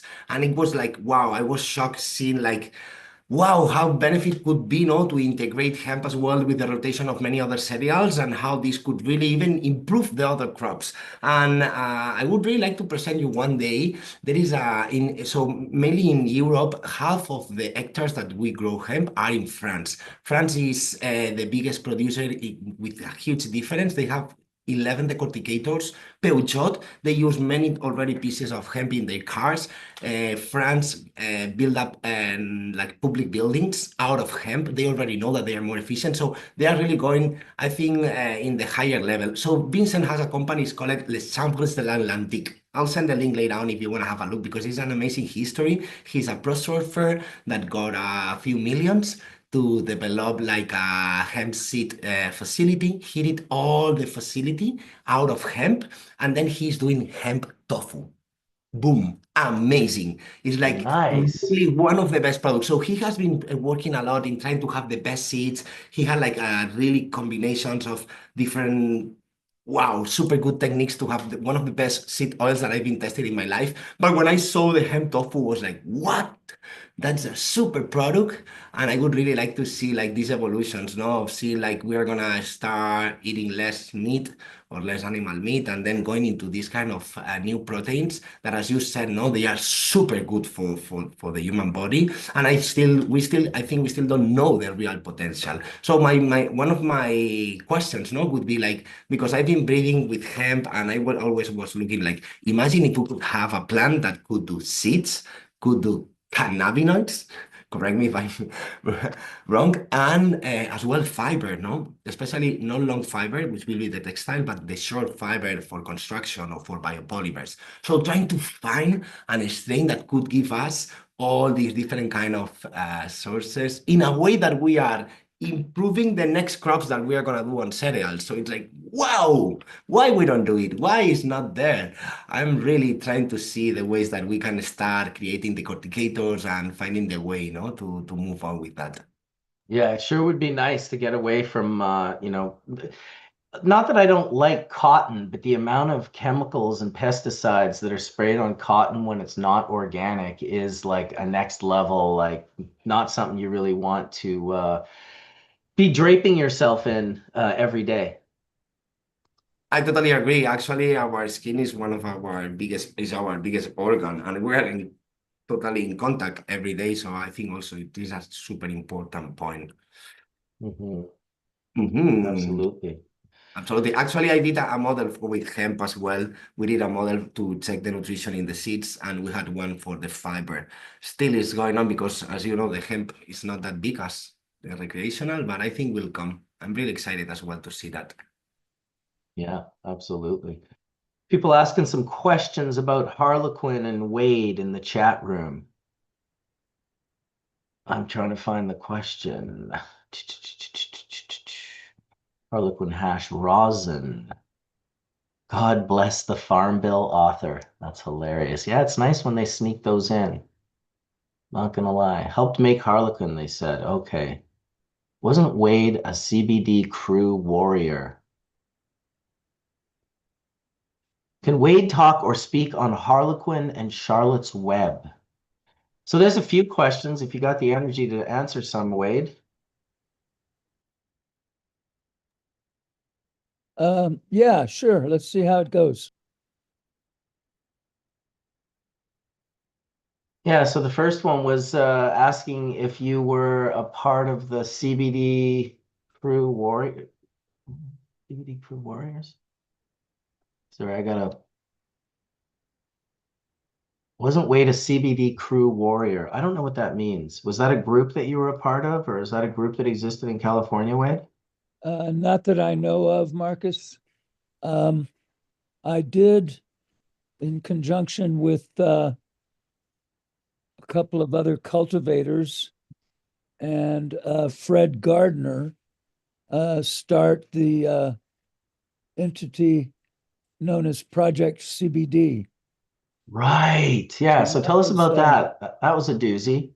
that came about because there were three cultivators in Northern California, at least, that had found a version of cannabis that was rich in CBD at a time when it was very rare, shall we say. And without getting into a lot of detail, because I love both of these men a great deal, what happened was I was of a mind that if CBD could do even a little of what I was starting to understand it could do, as many people as possible needed to have some of it. And then there was another person who was very much at the other end of the spectrum. And I won't get into names, and I'm not doing him justice by describing it in this way, but he felt that it was appropriate for us to let it out a little at a time, if you will, so that we would have the opportunity to derive some financial benefit from the work we were doing. And then the third person was kind of in the middle. It was interesting to watch. When he was talking to me, he was all about, yeah, let's give it all away. And when he was talking to the other fella, he was like, oh, you're right. We need to sort this out so we can make some money. And this was all an open communication kind of conversation. It wasn't always friendly conversation, but we were very open about it. And yeah, long story short, uh, because I had already for more than a month now been providing cuttings of Harlequin to Elemental Wellness, to Harborside, and then what was the one in the city, Monica? Spark. Yeah, those three entities for the first couple of years had cuttings of Harlequin, and you could just walk in and buy as many as you wanted.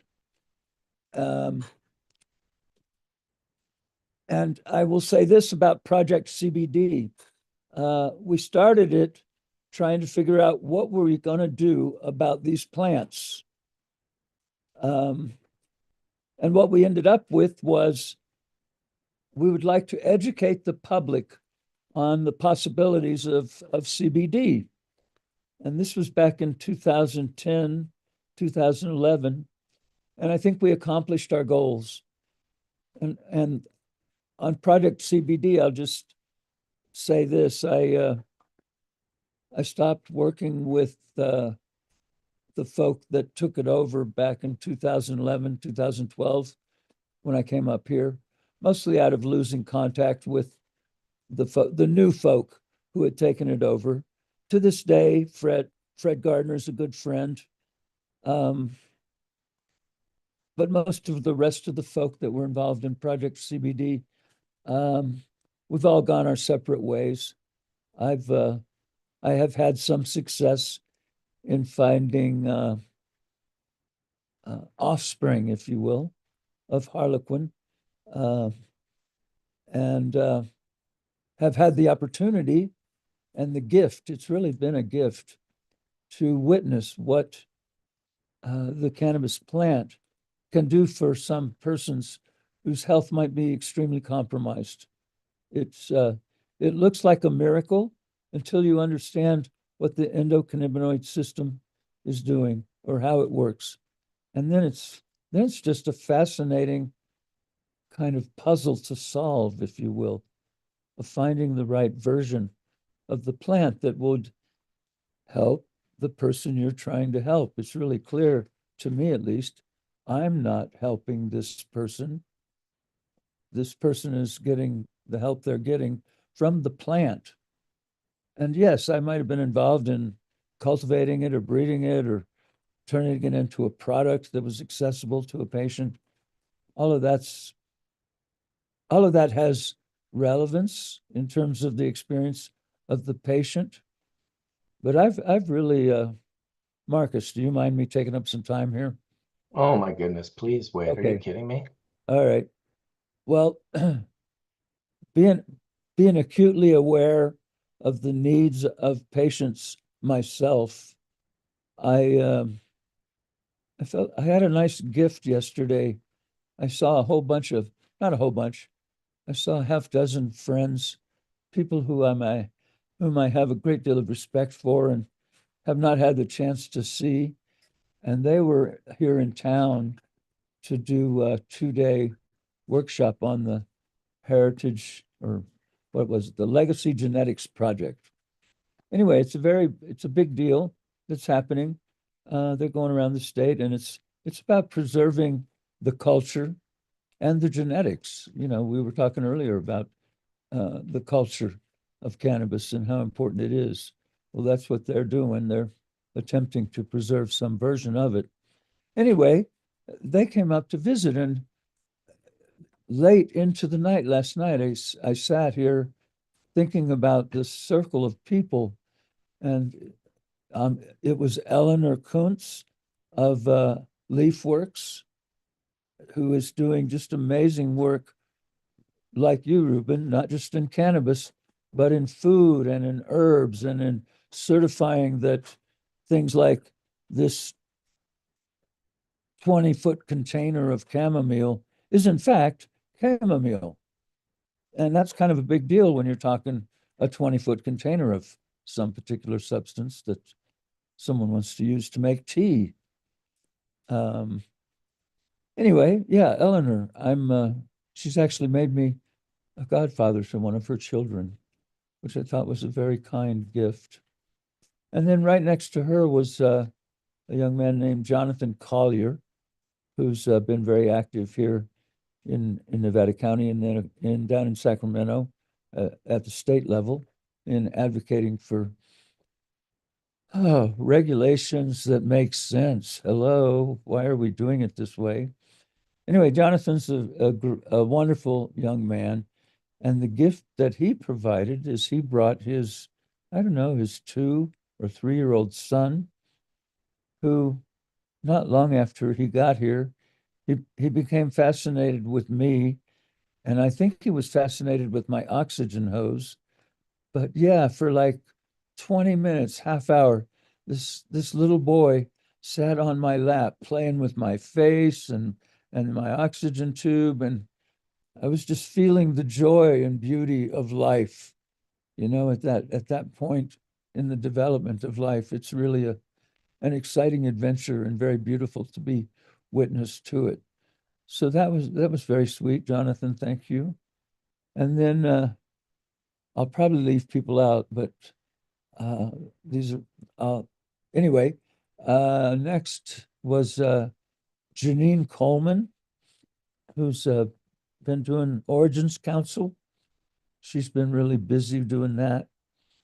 And then there was Todd Holmes, who is a fella in conjunction with University of California at Berkeley, one of the, I don't know which specific part of the UC campus he's involved with, but he's been doing interviews with me on the phone for, I don't know, a month or more now.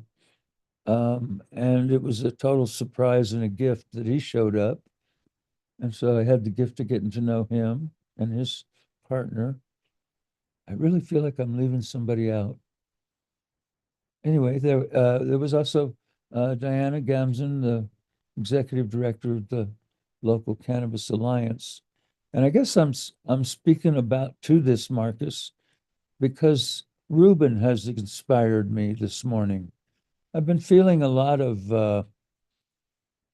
oh, feeling like I've been rode hard and put away wet is an old school expression, but that's how I've been feeling lately. I and I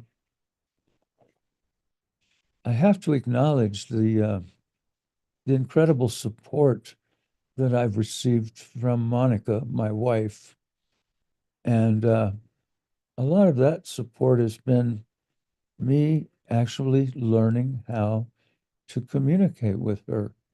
I Through most of my life, I've never had to ask anybody for anything if it wasn't about getting something done for somebody else.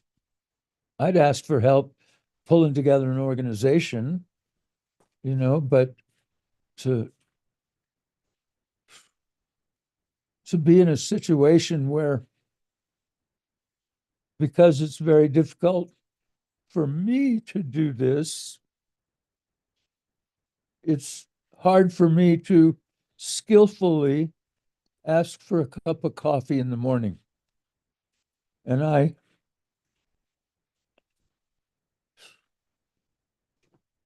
I'm not going to get into the details of my situation at the moment, but I will just say that I think it makes a lot of sense for everybody who's listening to, learn how to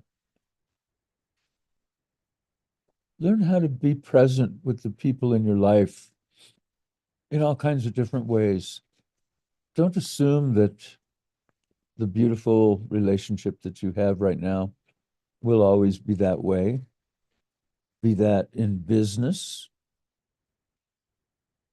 or in romance or in real estate, whatever. One of the cliches that I've come to realize is deep truth. There's some little cliches that are sort of funny, and then there's others that are funny, and there's a deep truth. And I don't remember this one. Oh my. Yeah. Well, just not to take for granted your relationships and the you know, Thank you, Marcus. your Yes, health. yes.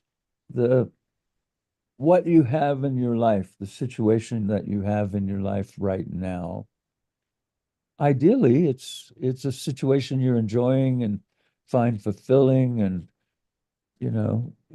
are surrounded by people who care about you, and you're just having a grand old time. And to be really clear, there's nothing wrong with that. By all means, enjoy your life when your life is providing you what you want from it. And I'm just here to testify to the idea that your life may not always give you what you want. The cliche I was trying to remember is the only constant is change. And that's really true. It's a part of Mahayana Buddhism. It's one of the paths of meditation, to really just go into, yeah, the moment, if you will. Oh my goodness. Uh, I'm just going to stop there for now, Marcus. I don't want to trip myself into um, I find myself too often lately in speaking with people that I love, talking about my situation and specifically my physical situation. And and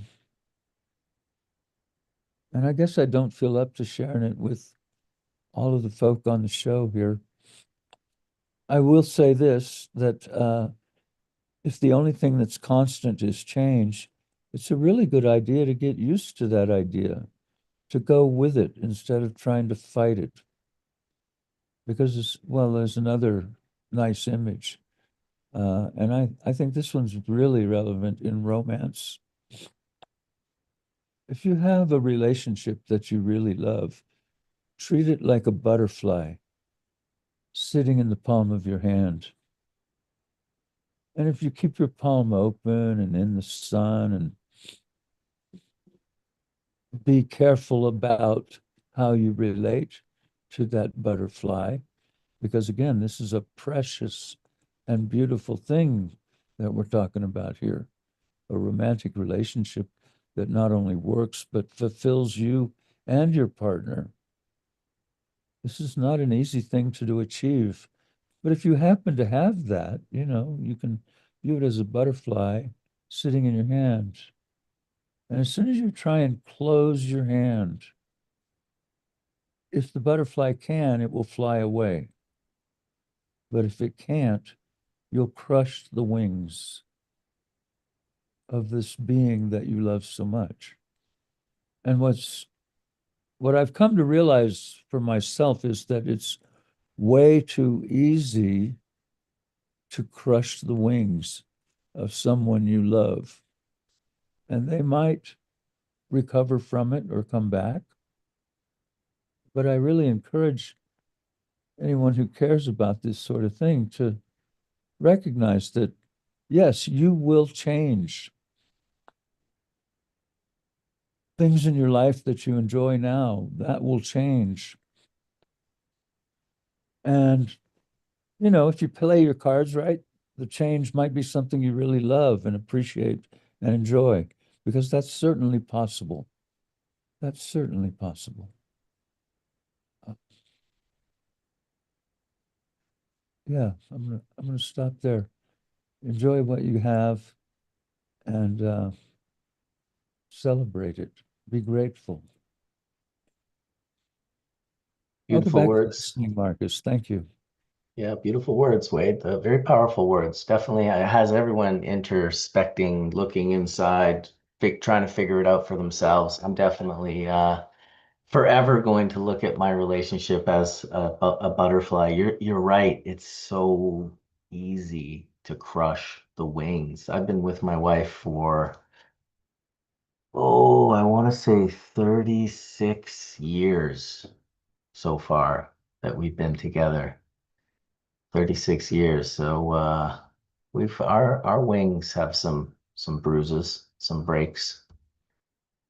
It's about trying to figure out, and I'm still trying to figure it out actually, how to do the repair of something so powerful yet delicate. Because generally powerful means strong, but it doesn't always have to. Powerful can be very delicate as well. Good words of wisdom from Wade. And people were saying, awesome that it's a small panel today. That allowed Wade to actually talk a little bit. So we appreciate you sharing, Wade, honestly, really. It's uh, it's good to get perspective. And although I understand, I mean, personally, listen, if I was in your situation right now, I would definitely be talking about it with whoever would listen. That's just who I am. I can appreciate that you might not want to share that always with people, or that you're really such an empathetic person that you probably don't want to bring people down, even though people are willing to hear it if it's helpful in any way, which sometimes it is and sometimes it isn't, depending on what we're going through. But yeah, very good. Well, Reuben is coming out, I believe, to the Grow Up conference in Toronto at the end of this month in May. So anyone that wants to go see Reuben and hang out and, see his little what do you call that unit? Val It's, it's Valenzuela's unit, but actually it's a Valenveras. It's a what? Valenzuela's. Valenzuela's is a Neo Spectra. The Yeah, hardware is called Neo Spectra. yeah. But the unit with our software is Palomeras. Yeah, we'll be in grow up. I've been studying in Toronto. I love Canada. I think people there is so nice, is so open. I think we have a huge relation with Barcelona and Toronto, Vancouver. I think we're in the same latitude and really looking forward to come back there and have fun visiting you before that. That is gonna be amazing. Visiting few farms. I really love visiting production facilities, learning how people is doing it after visiting many of them in all the world is like, wow, it's my passion and I love it. So I'm really looking forward to see how it's gonna be. And wait, yeah, I really love what you talk about, like being able to live the present and really celebrate it is a miracle that we are alive. And it's constantly, every time it's changing, thanks God, no thanks life, because otherwise I think, imagine being in the same boat, no, all the life. I think it's tough to change the boats and the situations, but I think at the end of the life is like, wow, good. As you said, no, trying to find the best way to see these changes. And I think I'm older or I have more experience, no? It depends how you see it. And yeah, I really love what you said. Yeah, it kind of reminds me of, I don't know how many of you know of the artist Ren. He's a UK guy, incredible artist. He has a song, a video that he did about 2 years ago called Hi Ren. And it's him sitting in sort of a hospital gown in a wheelchair with his guitar. And he has this song and he's singing about this these two different parts of his mind, right? He's kind of got the negative guy on one shoulder and the super positive guy on the other shoulder. It's a really powerful song. It's like 9 minutes long. And at the end of it, he puts the guitar down and he stands up and he speaks for about a minute. And he says that when he was younger, he had a harder time with the dance of life because of how stiff he was. And that as he got older and he became softer and he allowed softness to enter his world, that dance, that became easier. And I think it speaks volumes to what Wade was saying in the sense of, just appreciating what you have. And yeah, I lost my train of thought. I had a good point of perspective here. I got to try and find it. It's in regards to him. Maybe it'll come back to me. Softness. Yeah, just that change. Change is what makes life difficult sometimes, but only when you stay rigid and stiff and refuse to soften up. And, that softening up can be as simple as learning how to ask your wife for a cup of coffee in the morning. That is the kind of softness. And I always do say this as well, because my wife is similar to you, Wade. She's very selfless, very selfless. I try to give her the perspective that when she allows people to serve her, she's actually giving them that gift. And so that's kind of another sort of perspective. I always try to, like, because I think that's true. I'm not just trying to trick her or whatever. I do believe that it's true that, sometimes if you've been such a selfless person, the best gift you have left to give those around you is to allow them to serve you a little bit and for you to be a little selfish. So that's what I would say. That's what I would say. And I would sing in agreement with what you're saying, uh, because it's important to remember that in the same way that change is constant, love is real. It's not a the other another thing that I've been thinking a lot about lately is the statement, I love you. And it's amazing to me how often I hear it or how casually it gets tossed about sometimes. But if you really listen to those words and what they mean in a relationship with another person, uh, you're offering them a gift and they are being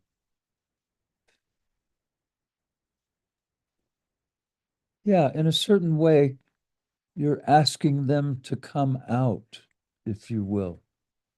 In a certain way, you're asking them to meet you where you are. And the way that phrase is tossed around so casually, I'm not sure people really get what they're saying. I mean, to me, I'll go all woo-woo on you, but to me, love is what makes the world go round. It's I sound like a sunshine and LSD hippie, but I really think it's true. It's love is what motivates our interactions with each other. It is um, what is expressed. Here it is Mother's Day. It is what is expressed in the interaction between a mother and her child or children. There's no other relationship like that one. They literally took cells from their own body to create your body. So there's literally no way you can repay that gift. So words like I love you don't really match to it. But I mention that because I wanted to point to the multidimensional nature of the word love. You know, we toss it around so casually, but there's so many ways in which love is made manifest in the world and in our lives. And I've come to realize as I look back on my life that I did an awful lot of things that I thought of as love, but perhaps were selfish on my part. Um, but I think it's really, excuse me, I think it's very important. I'll say it like that. I think it's really important to be aware where you find love in your life.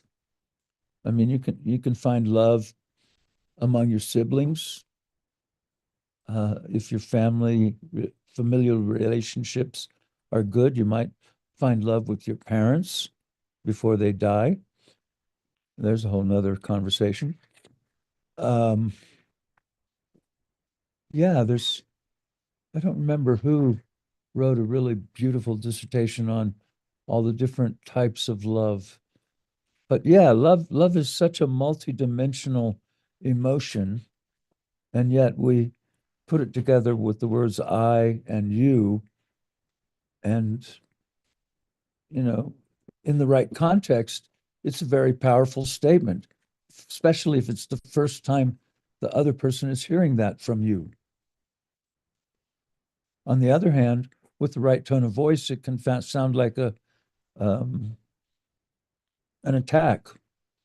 Um, you can twist it around that way. These are just words, but the words point to feelings, emotions that are very real. And I guess what I'm pointing to in my own life is not only is it important to love those around you in your life, it's important to love yourself. And I think I spoke about this last time I was on church with you, Marcus, that really until you love yourself, you're not going to be able to love others enough. It's a bucket with no bottom. But if you are willing and able to love yourself, then that bucket fills up pretty quickly, um, and you can give real meaning to the phrase, I love you. I love you. Beautiful. I think, yeah, the intention of which we say things, the energy that we put behind them is important. Maybe one day, Reuben will have a machine that we can measure the love, be able to little vibration, little love vibration, Reuben. I feel it. I feel the love coming off of you. Very cool. Very, very, very cool. Well, I'm excited to spend some of that love with my partner, with my wife later today and show her how much we appreciate her. And yeah, it's no small feat breeding all of the people onto the planet, birthing the entire planet. Women have, I mean, they have my respect. When you were saying it earlier, how love is this great motivator. You think of all the things men have done in the world.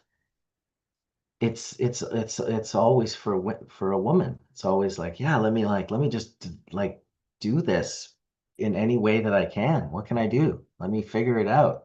I have sure been motivated by my wife since I was like 16 years old. I've been yeah, it's a part of every decision and choice that I make in my life, which is why it's been very easy to remain monogamous and loyal to her for 36 years without any weirdness of any sort. I have women in the cannabis industry tell me that a lot of the men in the cannabis industry have like hit on them and, been inappropriate. And I was just like, really?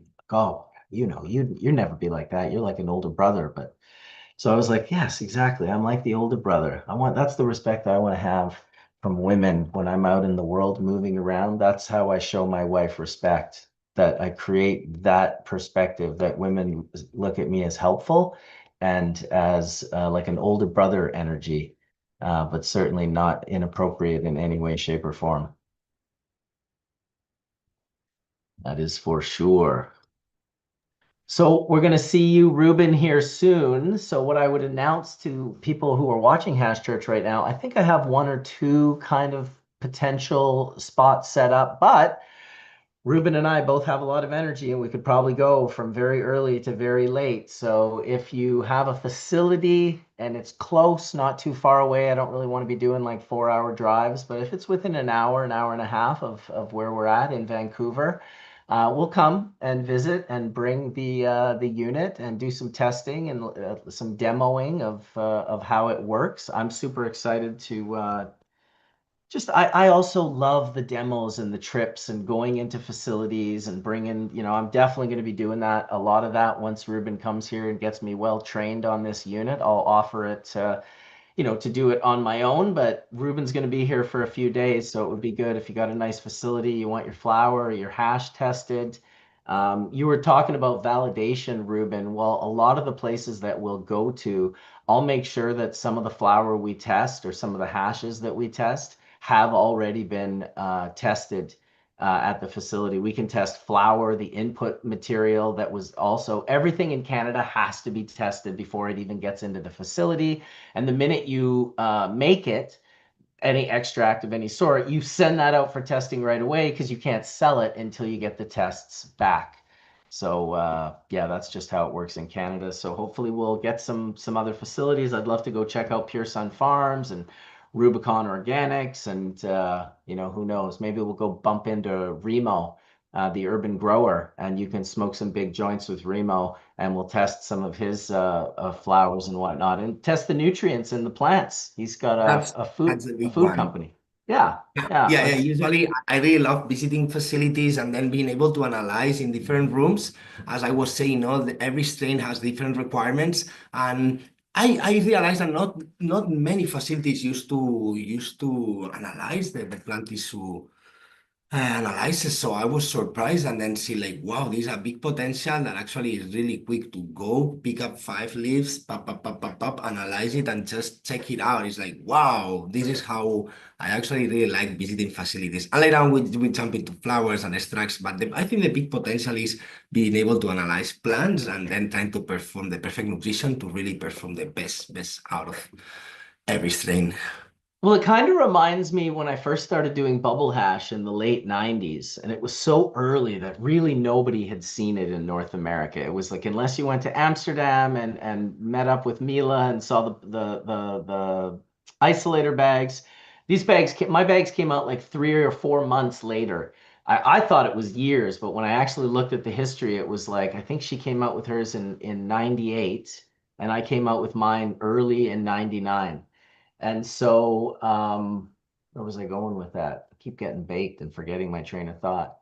Um, Oh, showing people the process for the first time in the late 90s, early 2000s, and the excitement that exuded from them and the confusion when the weed and the water and the ice got all put in.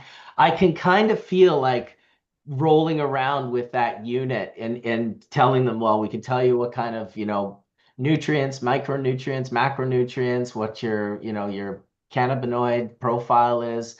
It's a really cool concept, and I think Ramo will be all over it. So I'll have to give him a call while you're out here, and maybe we can go bump into him as well. I think maybe do a little filming for Bubble Man's World and for Remo's channel over on YouTube as well.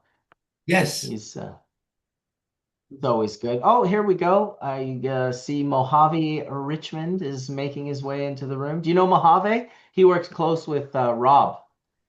Oh, nice.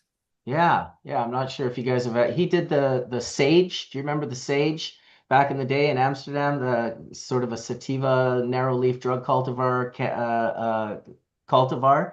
That's Mojave's unit. If you don't know him, you should know him. And I'll introduce you as soon as his camera turns on, or as soon as I hear his voice and he acknowledges that he's here. Either or. There he is. I'm here. Yeah, you are, dude. Welcome. Hey, I was just hey introducing you to guys. Reuben. I just listened in, man. Awesome. Reuben, I've heard much about you from Rob. I'm totally stoked to see you here, man. That's Oh, great. so good. Such a Fantastic. pleasure. That's fantastic, man. Yeah, Amazing. yeah. And Wade, thank you. Your words have been so inspiring this morning, man. I've been doing my gardening thing and just listening to you guys and absolutely beautiful. So I wanted to chime in and wish you all a happy Mother's Day and just say hi for a bit. Oh, glad you did, man. Glad you did. So Rob remembers Reuben, hey? Oh yeah, man. I remember when he went down the whole adventure. We have pretty much daily check-ins, so it's just awesome. And I got the whole photos from the fields and all that stuff and everything, man. Yeah, it's fantastic. I It's a love small walking. world. Well, you know what exactly? I love walking through a crowd of 25 to 30,000 people and just honing in on this guy. I don't even know how we met, to be honest. I just remember all of a sudden we were just standing together and look at his smile, dude. He's just like radiating this like awesome vibe. He's got a huge, like a pound or a kilo of giant Stropharia cubensis mushrooms, an open one. He's just giving mushrooms away. He's talking, he's super stoked. I think we bumped into each other like outside, and then we ended up like having to walk through the gauntlet of getting to his booth where he demoed the little unit for us, which was pretty damn cool, man. I was with my team from Maryland at the time, actually, the Maryland crew. So yeah, his little unit is unbelievable, Mojave. It's quite a little I mean, testing for the micro and macronutrients in the plant. Dude. Dude, it's so important. It's like, and sensors are hard, and everyone's got these media substrate sensors and stuff, and trying to constantly navigate all your inputs and everything, and you got 20 different cultivars growing in one, room. It's really impossible. And like ultimately, like it's all about in the long run, farming is very narrow margins and extreme efficiency, right? So like we're all going to get to the point where like we have to really, really be optimizing every process. And this type of leaf tissue analysis and stuff, just to, I talked to a couple different, nutrient manufacturers, and I follow some professors who've been doing research for years. And one thing we all know is we put way too much phosphorus into the environment, right? It's a big problem. And cannabis has become this huge, like, I think it was Bruce Bugby who had this great quote, which was like, we fix our problems with runoff, right? So the whole strategy with nutrients now is like whenever like you're having issues with toxicity or lack of nutrients, then it's just like more nutrients, more runoff will push everything out. And you got nutrient companies recommending up to 30% runoff, right? It's like 30% of what for your costs for one, but also just that all goes into the water table eventually. And the phosphorus is so high and usually unneeded, the plant can only uptake so much, right? So, and then I was talking to this nutrient guy, and he said that the whole world is running out of phosphorus. Like, not only are we poisoning the world, but all farming is going to have to become extremely efficient in order to utilize the finite supply of phosphorus compared to nitrogen, which we pull out of the air, right? So this whole concept of just like overusing these valuable resources, toxifying the plant, toxifying the planet, and ultimately not growing the best possible product, you know. It's It's how really we good. roll, Mojave. It's how we roll. Come on, dude. That's how we do shit. Yeah, I know. Fuck, man. Well, I'll tell you one thing. You know what? Even as you were saying that, I was like, you know what? Some fucking 15-year-old kid from Holland or something is going to invent a way to like recapture the phosphorus from the water table using some fucking $3.99 technology. Like that's the kind of shit I hope for with the youth. And it was that young Dutch kid, I think he was 17, that created the plastic catcher in the oceans. I mean, he figured it out. The kid's so smart. He realized within 6 months, we're not even going to touch this if we put these in the oceans. We have to hone in on the rivers that are the top polluters and put them at the mouths of these rivers. And then he did that like several years later and cut out like 40% of the plastic that was going into the ocean. So obviously there's still country sizes of it floating out there, but that to me gives me hope to think that there are minds out there that are thinking, young minds that are thinking, hey, like we're in a situation now where maybe we shouldn't just party for the next 20 years and then get our shit together. Let's get our shit together now so that we can party in 20 years. Right. So Yeah. No, there it is. and it's always going back to like what worked before, because like just the whole concept of the phosphorus running out is because we depleted it. And I mean, there was back in the day, there was a thing like guano wars where bat guano was so valuable that it was like a commodity worth dying over, you know, but it always comes back to like the earth just does it its own way if we pay attention and we slow down enough. But this whole fast push of like production, the green revolution, so the phosphorus that they're talking about elemental phosphorus that's pulled out of rock phosphate and stuff like that. So as opposed to organic fertilizer, which is a completely different story. This is about over fertilizing. So tools like Reuben's, which are going to show a lot of people that not only you over fertilizing often, but what fertilizer should you be using, and really where should you be saving a bunch of money and creating a better product. That's ultimately it. I'm just always fascinated. Like when I go into most people's grows, the plants look unhealthy. Like they don't look healthy like the way I'm used to, like a green, healthy, organic, beautiful outdoor grow, or even just an indoor. And it's like comparing like a bodybuilder, where they don't look like a bodybuilder, like just doesn't look healthy. Their veins are popping out of their neck and they're fucking like their knees are all fucked up and like they just don't look like a healthy person. But yeah, like you got this mass, and like so much modern weed is like that's what we're trying to achieve, is this bodybuilder structure of high yield, high return. But the quality of the flower, and honestly like the quality of the high on most of this modern weed, is just so bad. Kind of back to that conversation about like what's the active ingredient in what you're buying, right? Like we don't really know what it is in cannabis. There's too many compounds. So it's like, but it does seem to come from really well, healthy, really good, well-grown flower seems to get you the highest. And this bulky giant, like in the whole Pac Labuchers all days when everything was like this rock hard nug weed, that it was horrible to smoke, but the yields were so high. So just switching that whole mentality back to like what like Eleanor's thing about also about chamomile, is that the active ingredient in most chamomile isn't even there. It's like it's just chamomile. So you buy the tea and you drink it and you're like, oh man, I love chamomile. We all love chamomile. But there's actually like this one thing in there that can be in real high concentrations if it's grown the right way and stored the right way and distributed the right way.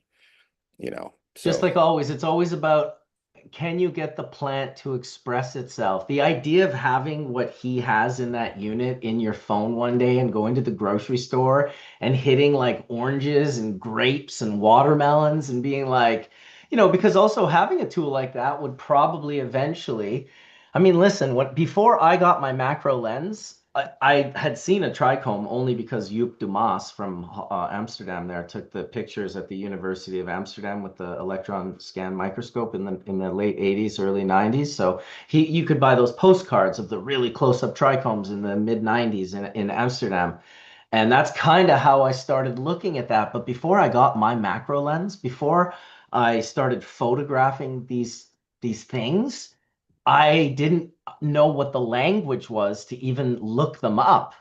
And so as I started seeing them, I could, and I learned like glandular trichome. That was the first one I learned. And I remember Googling that and coming up with university documents on mint and other plants that secrete essential oils out of these glandular trichomes. And then I would get the microscope out, my lens, and I'd start shooting and I'd see these, like these things that looked like hairs. And that's how I learned about cystolith hairs, not to be confused with the stigma hairs. And so this sort of learning as we, I'm sure that a unit like yours, I just, it could really revolutionize not only the way people shop, which immediately would change the way people grow, right? That's the key thing. So many people are trying to change things in agriculture, right? But it's like, no, no, no, just give people listen, people, they've blown out their senses, unfortunately. And that's why fake terps or botanical terps, I should call them, are so popular because people are smoking cigarettes and they're drinking alcohol. They've blown out their olfactory to be able to taste something like a pineapple botanical terpene. They're like, oh, that smells like pineapple. That one smells like banana. They're all of a sudden excited. They can experience the life of a sommelier from someone that's barely ever smelt or experienced the true nature of something. And that's why they go to Safeway and buy tomatoes that taste like styrofoam.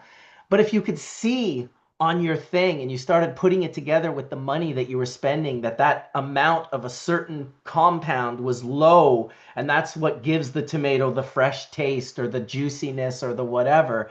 It's an interesting way to change the way people shop, which would overnight change the way people grow. For sure, I totally agree. If actually we would know the quality of the food that we consume, there has been many studies related comparing, for example, the quantity of iron in spinach when they have a regular crop or a bio crop.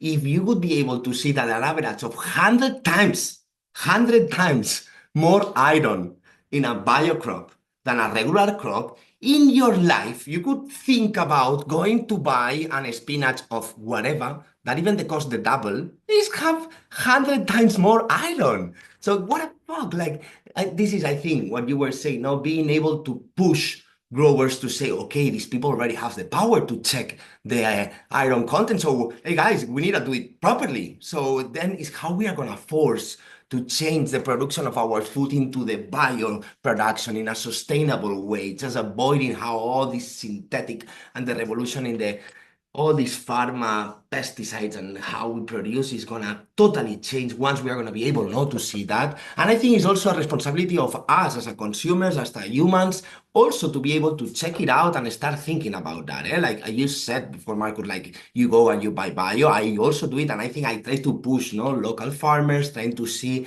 as much organic could be, and trying to really be responsible. Because if we would be starting really consuming that, any farmer would do pesticides or any seed of crops, no? And then we will be able to try to improve at the end of all. Yeah, no, I mean, listen, they're very lucky that the pesticides are below 100 ppms and that your machine can't perceive them because, man, that would be the real eye opener. Although, the way people are now, like the way social media has trained people, I really think that if there was like an app that you went into your grocery store and it showed you, oh, these are all this is what you're looking for in each of those whatever veggie or fruit that you're buying, and then you go in with that and you see the numbers way lower. I mean, that would really change I mean, it's almost sad to say, but it would almost make it the same way people buy cannabis right now, right? Which is a thing we all complain about, funny enough. Now we're getting excited about potentially people doing it with every other aspect. But it's true. People want to know what the THC percentage, they want the highest one, and they kind of want the lowest price for it.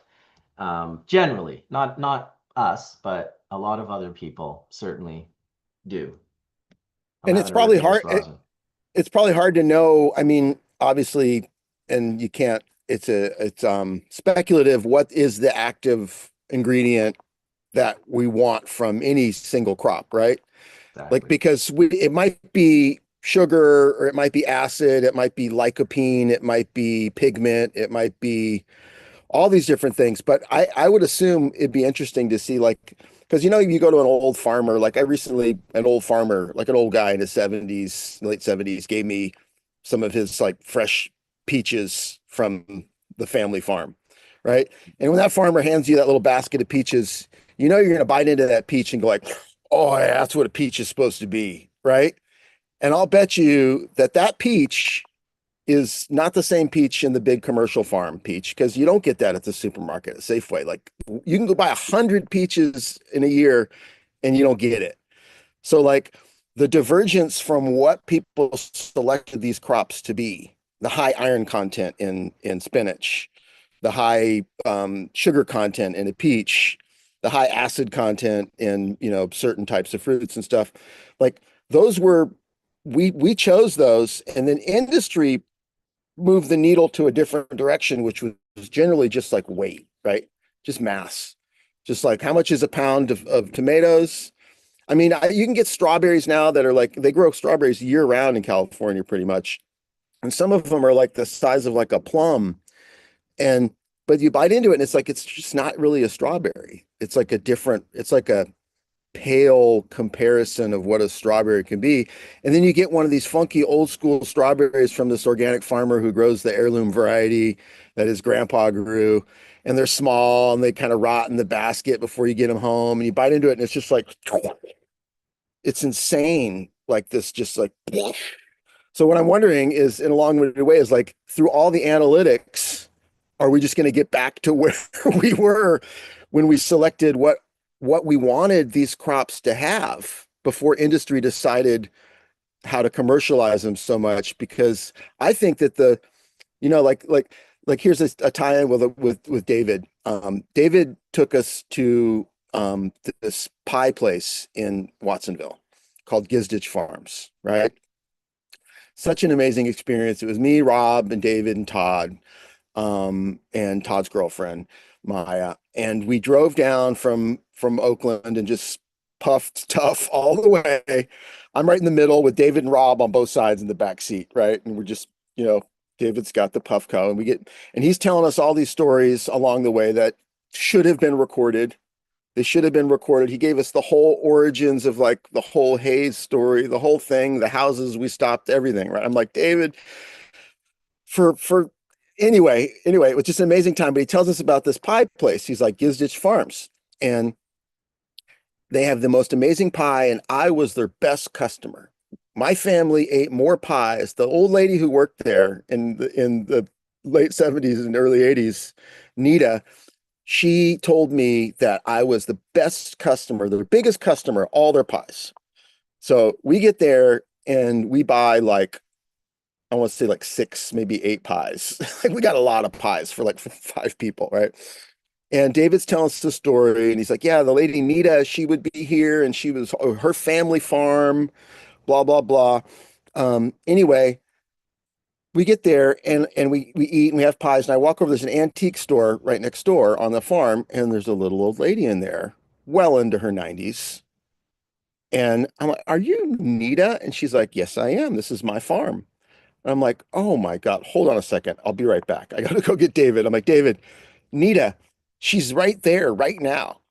And we walk over and he's just like blown away. It's like it's been, 40 years, and she's like 94, 95 and spry and up there every day selling things at the antique shop.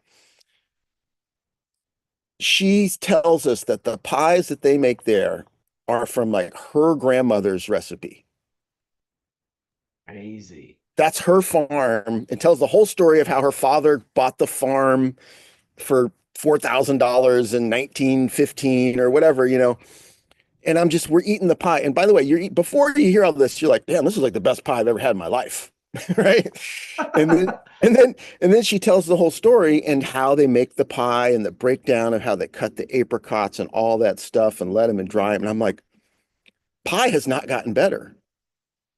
Pie, flour, fruit, butter, baking, grandma recipe has not improved in probably like 100 to 200 years. Like, this is an old school thing. We fucked up pie by turning it into this other thing, which is like, how many pies can you sell? Right.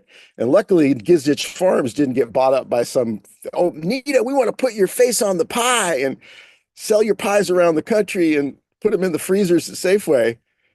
But anyway, the fruit that they grew, the pie that they made, and just the history and all that, I'm like, we already figured a lot of this stuff out. And then we screwed it up because, there's billions of people and everyone wants a piece of pie, Oh, so anyway, I thought I'd share that. It's pretty accurate. I love hearing Dave Watson's stories and you and Rob and Dave in the backseat. I'll tell you one thing. Had I been there, that shit would have been recorded and filmed. I would have just been like, fuck it, I'm just filming the whole thing. We'd be I got showing the one video picture. of Dave meeting.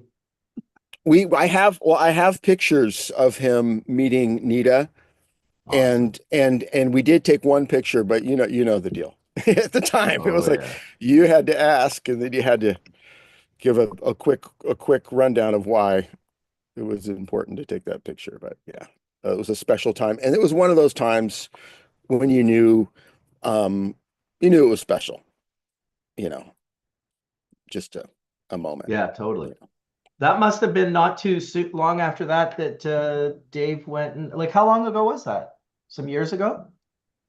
No, that would have been 3 or 4, maybe 4 years ago. Okay, yeah. Yeah, I'd say 4, maybe 3. Awesome. My memory's bad. Yiddish Farms. Well, I'm gonna go there when I come to California for the first time.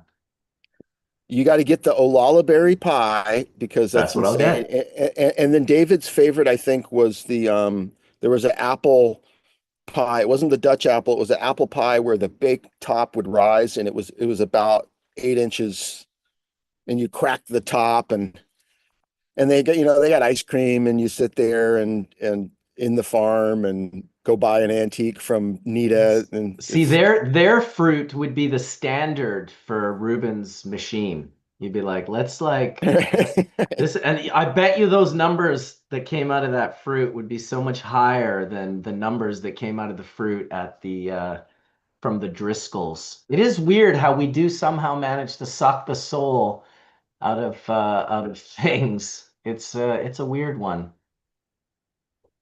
Well, it's weird in Watsonville, they have, obviously that's where Driscoll's started. Rob almost took a job getting out of it. It's maybe something for another question for next week, but Rob almost worked to work for the berry world out of college before he moved to Indiana. He almost took a job with Ma and Pa Driscoll when they were just a little small family farm. But I was going to say in Watsonville, it's interesting because they have these old apple orchards, and Martinelli's is there. And you see these old trees, which look like a classic old apple tree that you'd see in Washington or upstate New York. And then they have these new way they do it, which is like almost like a berry. It's a cane, like a single cane. They cut the plant all of the tree. I call it a plant because it doesn't look like a tree. They cut it all the way back and let like a single cane come out. And then that cane just has a few apples on it. And the apple trees are spaced about 8-10 inches apart because it's about the efficiency of harvesting and the efficiency of getting it to market and all that stuff. So they're not a tree. They're like these little stumps with a stick growing out of it in these really tight rows. When you drive by, you don't think they're apples. And then when it's apple season and then you see the big apples on the big giant fat apple, it reminds me of modern weed. Once again, where you see these plants that have been completely defoliated and they're left with these sticks and these chunky monster buds. compared to the old Christmas tree of a plant that had, a lot going on, a lot of different chemistry, a lot of different, whatever.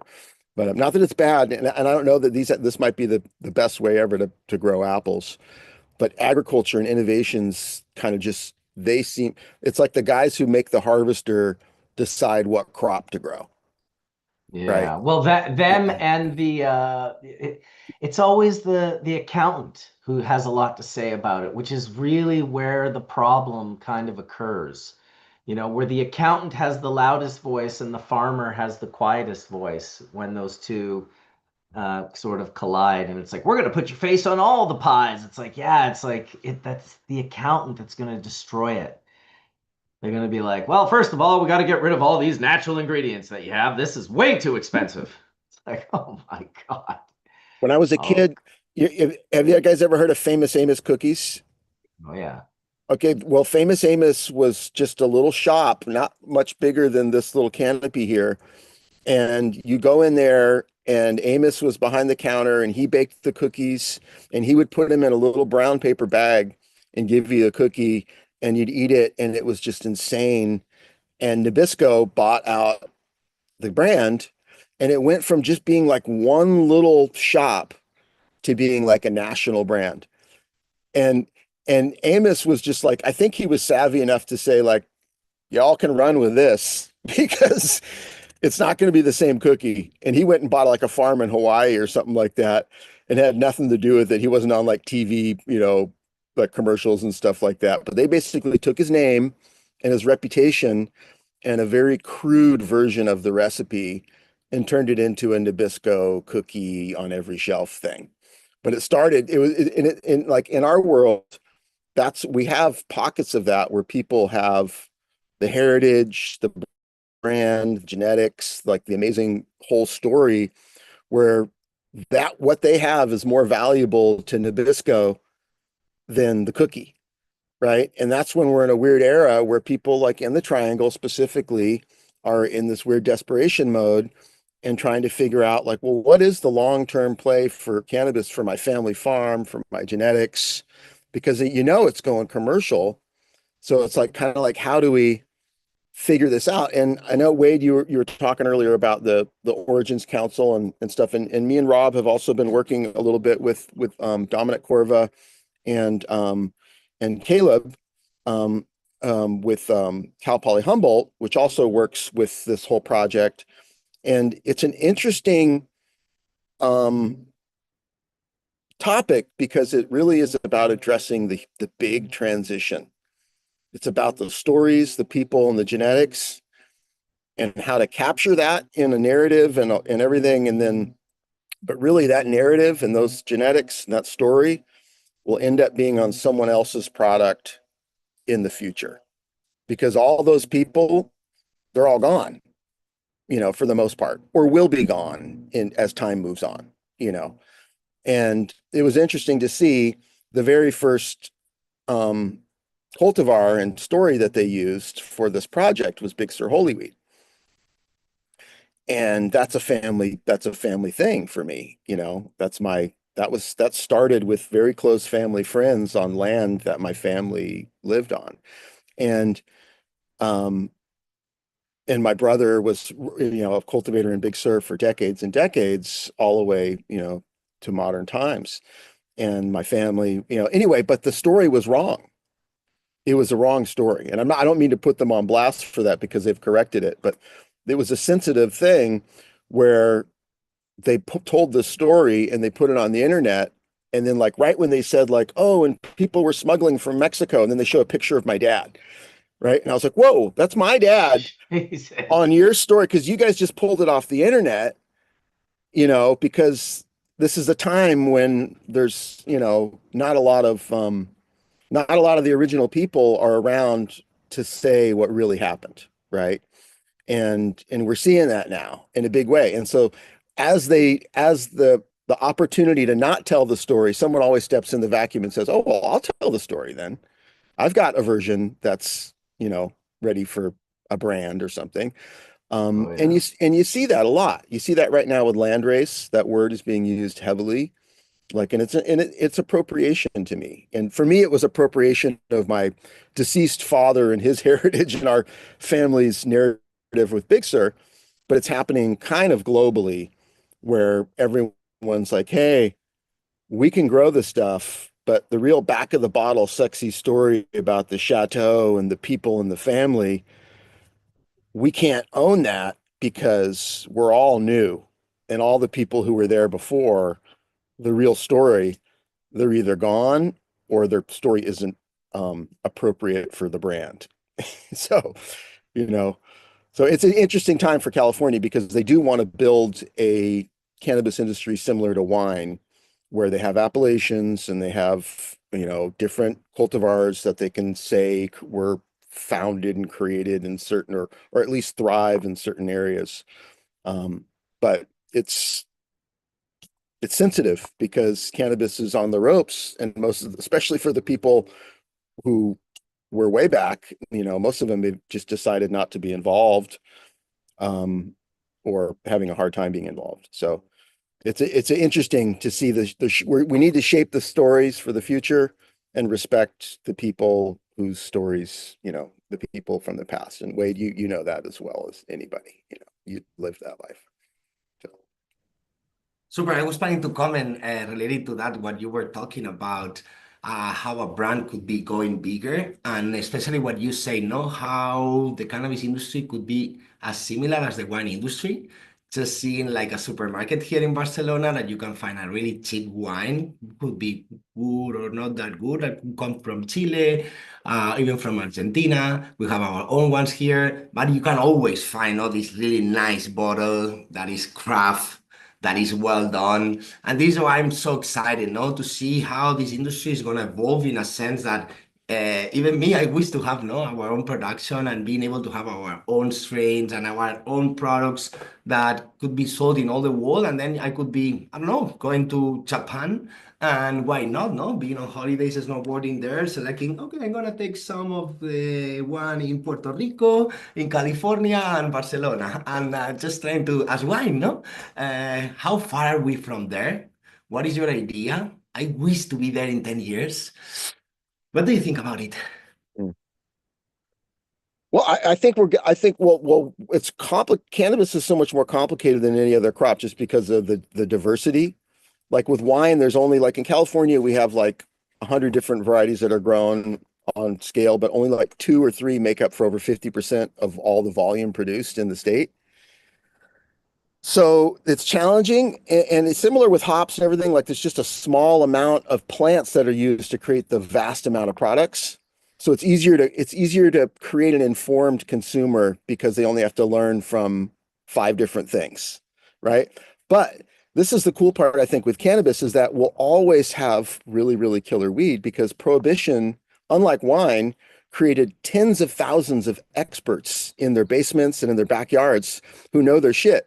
There's not like tens of thousands of expert winemakers in their backyard making the most amazing, like we in our home can make the best weed in the world, where I couldn't do that. Like I'd have to have a cellar and a press and like, so in order to like keep the knowledge base of like weed, this is what really good weed is, I think we're going to be able, they're not going to be able to squash that the way agriculture squashes and narrows things like other crops.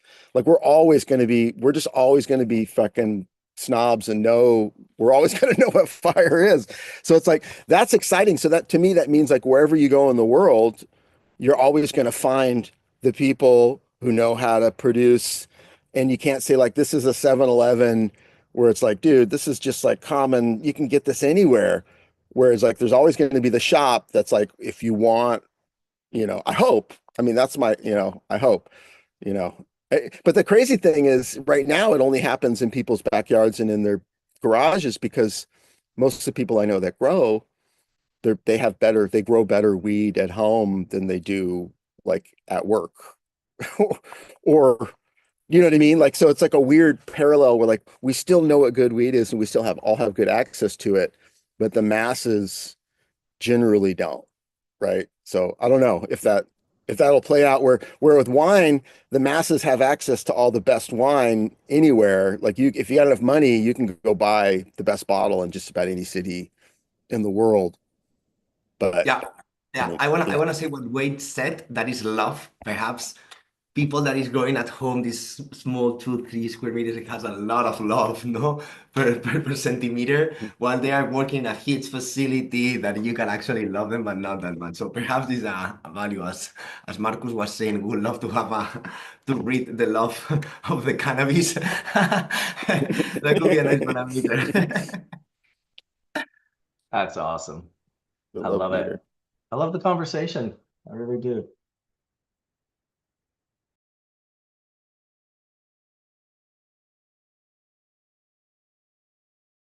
Sorry, that was my little guy that just came in. If he doesn't play outside for at least 12 to 14 hours a day, he has like an anxiety attack. So he just came in with his like skateboard helmet in and his Barcelona hoodie. You would have liked that, Ruben. And he says to me, Dad, where are we going for the picnic? Because we like to take his mom, my wife, on a picnic for Mother's Day. We get the best organic, just delicious vegetarian food, and we'll go somewhere in the forest. But he wanted to know where we were going, and I said, I think we're just going to stay here in Lions Bay. And he was like, yes. Because of course that'll get him back faster to playing with his friends out on the street. There's something to be said with playing with your friends out on the street. And who would have ever thought that one day when you were just playing with your friends out on the street, that it would be the last time you ever did that? That you would just go in the house that day and never do that again. That to me was maybe the most shocking thing about getting older. Nobody told me that. Nobody told me there was going to be a last time. I wasn't prepared for that in any way, shape, or form. I'm still kind of not, but whatever. Ah, yes. Very good. You guys got any nice plans for Mother's Day today? Yeah, I'm gonna go see my mom and go help fix her toilet. Nice. That's Like a that's good, like pretty a good, nice. like a good, like a good son. Dude, I'm telling you, that's an awesome thing. No mom wants to be fixing the toilet. It's like just Oh, make that work.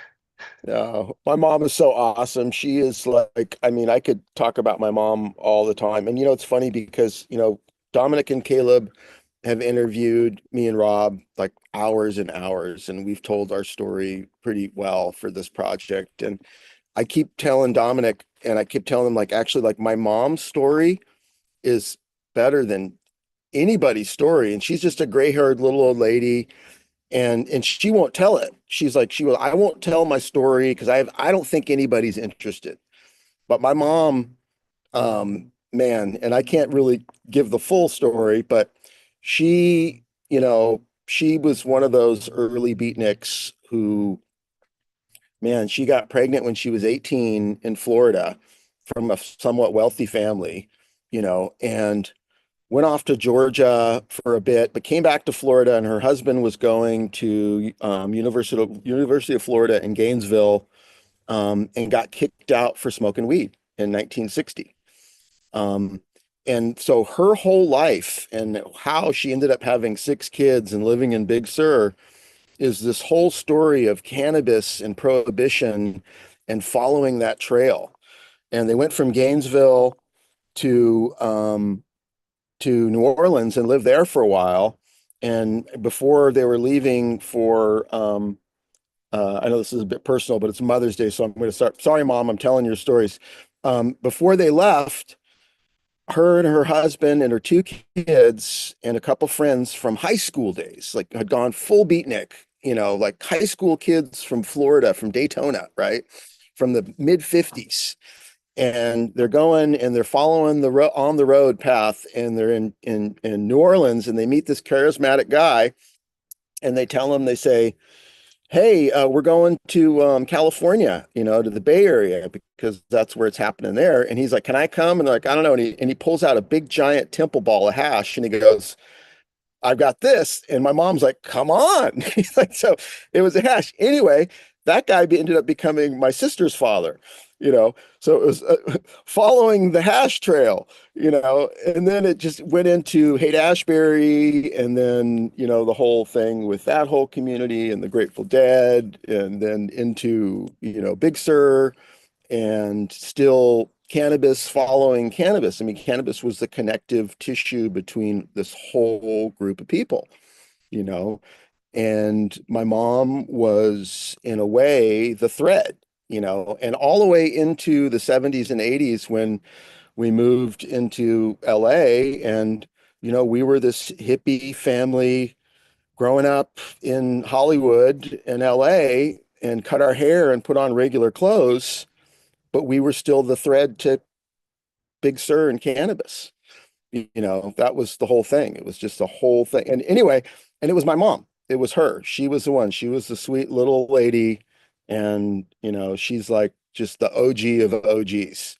And she never wants to tell her story this way. And I'm like, Mom, you don't understand. There's podcasts. People would just love to hear the whole thing. Like the first time she got high. When she told me the first time she got high, the first thing that my head goes off is like, you and two or three other friends at like 18 or 19 smoking a pinner and then describing all the effects. I'm like, that sounded like really good weed. I want to know where you got the weed. I want to know who. And it's like, oh, it came from a jazz club or the guy who got it. I'm like, this was killer Mexican old school weed that was really good in the 50s. That's Right? why it was at the jazz club. There's really nowhere else for that weed to be in the 50s, dude. Like, that is the spot. Exactly. And it's the kind of weed that you could play jazz to, for one. It wasn't, I mean, it was super stimulating and energizing and thought-provoking and let you kind of live on the edge of your seat. So Some bomb-ass anyway, Oaxaca. yeah, I mean, I just love to know more. And the guy that she got it from, and like all that story, those stories are so rich. It's like Prohibition wiped out so much history, and the few threads of that we have to the era from beginning to end. And like, to me, like Mexican cannabis, like that whole jazz story that happened pre-prohibition, and then it moved all the way into the beatniks and the hippies through the underground, but it was ingrained into blues and jazz in before the 20s and 30s. So that became, it's such an important part of it, and it doesn't get told enough, like what the No. Black American story is about cannabis. Like, dude, it's the reason it's here. It's like, you guys were the custodians, the real custodians who were like, we're going to take, oh, there he is. Yeah, You that's know, pretty sick, they're going to dude. take all that risk. No, yeah, it's awesome, man. I listen, if your mom ever does do a podcast, you got to tell her, just be like, Mom, I'll interview you on Hash Church. You're Yeah, super mellow. We can put a little stuffed animal like we did for Skunkman Sam. yeah. Temple balls. Talk about temple balls, Mom. I love it. Just like, and then show her some modern temple balls, and No, that'd be too good, yeah, man. Welcome, it's funny. Caleb. Anyway, Looks like he's setting up. Oh yeah, he's just getting his Hello. ear. How you doing, man? Doing well. How are y'all? Good to see you, Wade, Marcus, Mojave. Hello, Meet Ruben. Reuben. Nice to meet you. Pleasure. Yeah, we just been doing our thing. Nice mellow Mother's Day hash church here today. And yeah, Mojave was talking about you and Dominic and some of the work you guys are doing. And I thought, well, shit, like better send the link over. I love when people get mentioned and then you can just send the link. And if they have the time or they have the inclination, they can just pop in and say, oh yeah, that was me. I was doing that. Yeah. No, it's been a very fun. I'm about to graduate on the 17th from this 2-year Nice. program. It's been great working with Dominic as his research assistant on his portion of the Legacy Genetics grant. And yeah, it's really been, it's like a life-changing experience. And I really can't wait for, more information from the project to be going out. The Origins Council is like hosting these physical events all around California over the summer. So people who are interested in the project can like go to physically these events and talk with all the investigators and get questions answered, and then potentially end up as one of the people that will be interviewed by the UC Berkeley Oral History Center, and go into California history forever, ever. It's good. It's good that someone's doing that work. It is important, the historian aspect of cannabis, not just the world history, but all of these. California, obviously, is an important one, especially because not only is it, I've always said it, it's kind of like, at least for me, it was kind of like the center of the cannabis universe where everything just seemed to come from. But at the same time, it's also a place where people are very willing to rewrite the history of what actually happened. Often people who weren't a part of that history do that. I think the internet made it easier as well. So it's good to like get accurate representations, from the horse's mouth of what happened, when it happened, how it happened. I mean, nowadays I'll just see random podcasts and I'll click on it, and then it'll be like some dude just being like, I'm responsible for runts and I'm responsible for this, that, and the other thing. And I'll just be like, I don't know. I don't know. That just didn't ring true. Like, I want to hear it from a more historical context over, I did that. That was me. It's important, I think. Yeah, I think I've It- seen that specific podcast you're talking about. Well, I messed up. It's funny because in the 90s, even the Sage story, it got tied in with Big Sur Holyweed. And then my versions of the Big Sur Holyweed story that I was telling were also not accurate. And it really did morph into something, I think, through me and through TH Seeds, turned into the Monk Perry story. And it was like, it was a better story because the internet crafted it into a better story because they took pieces from here and here and here and then like made it this new narrative. And then everyone was like, okay, I'm searching for a narrative. Which one do I grab onto? And that is where we are in the world with everything. I mean, it could be flat earth, it could be aliens, it could be whatever. It's the narrative that fits with what you are seeking it to be, right? Because you're the seeker and you're on a path. So if someone wants it to be this guy, then it's that guy, and they'll fight to death. And there's no better example than like Sour Diesel and OG Kush. Like there are whole worlds out there of people who just still fight over like the stories. Like, no, man, it was this guy and it was that thing and it was this cross and it was that one. And it's just like, why can't we just all settle and just like draw a line in the sand and say like, well, this is the best we got for an idea and this is just where we're going to stick? Well, because we all want to figure it out. It's like we're all individual experts and there's no one authority who can say that. That was the problem with Phylos. Phylos, they created these stars that you could buy essentially, but anyone could buy a star and anyone could name the star the same thing.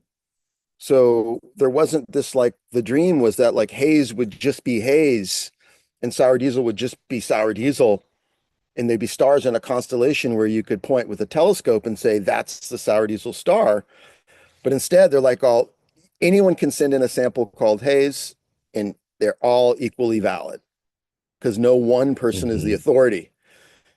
And that's where I thought, well, like, well, and I remember at that time, I was like, well, actually, Rob and David are the authority. So let them say that for at least these few things, that everything else gets thrown out of that star. Yeah. You can't have 5 different hazes if David says this is the sample of haze that you should use for your star.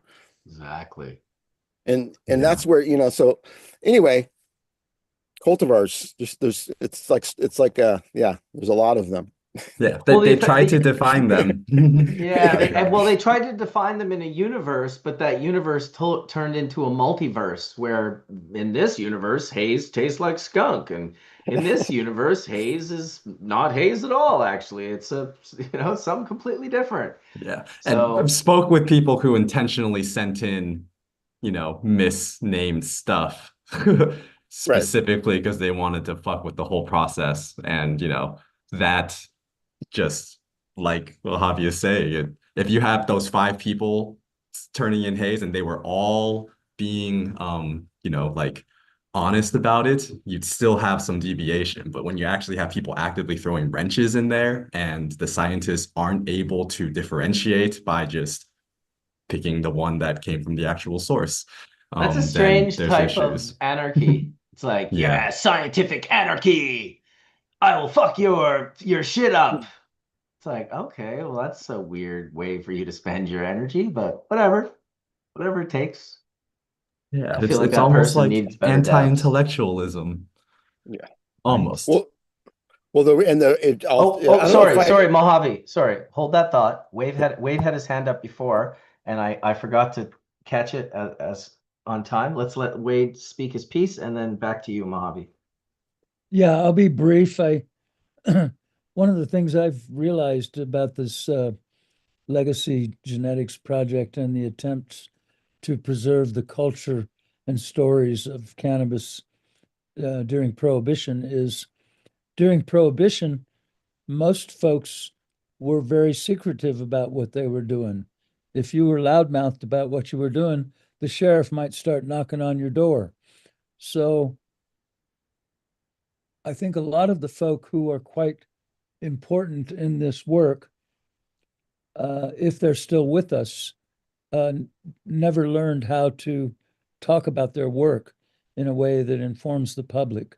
So it's a double-edged sword. On the one hand, you got a whole crowd of people who, most of their professional working lives, they were very secretive about what they were doing. It was not about celebrity at all, because again, the sheriff might come knocking. Um, I'll stop there. Thank you. Thanks, Wade. Go ahead, Mojave. No, that's a really good point. I think, Wade, I mean, that's just and there's a lot of people out there today that are actually really important people in this narrative and shaped careers and shaped, whole paths that don't really have any desire to, like claim any fame for it or anything like that. And because of that, like a lifetime of just being quiet and, you know, like, we've met like smugglers who like were known, and then we've met smugglers who like nobody knew, right? Who never went to jail, never got busted, never did anything, and like they just like quietly disappeared in a happy life on the island somewhere. No, I was just going to talk about headband and how like headband in Phylos and how these renaming of plants creates all these confusion, and then narratives are created about it, and then careers and paths are based off of all this assumptions, and it's all just because we lacked science, we lacked tools, we lacked being transparent at the time, you know. And now like we're in this period where we all got to kind of go back in time and just do our best to tell the most accurate version and find people to corroborate that, because I know I have memories that aren't even mine sometimes. Like I've had memories where me and my brothers like shared memories where we thought we did something. I'm like, no, dude, that was me. Like, no, dude, that was me. I'm like, how can you have that same memory? You weren't even there, you know? And I think that sometimes happens, with all of us as we age. Something that happened 30, 40 years ago, we might have turned it into something completely different. But Oh, when we can, I think it's just good to tell. And that's been my whole thing about like, I still protect people, like the individuals who are involved in this business and in the whole prohibition era. They allowed their privacy. But in terms of like the plant story, whenever we can, we really should like make that more transparent, like how these plants got here, like who got them here and what happened and what, like just the other day, someone was telling me, and I never heard this, um, that that GDP had purple haze in it, and that there's a whole group of people out there that are now saying Urkel and GDP and all the things that came from that was a purple haze influence, And this was from a breeder, and he's like, oh, no, no, and you can talk to this guy, this guy. He pointed out all the same guys who argue online about the stuff. And I'm like, dude, do you realize how that's a real stretch? And I don't really see how that, this is a real strong Afghani leaning plant. He's like, I know, I know, I know.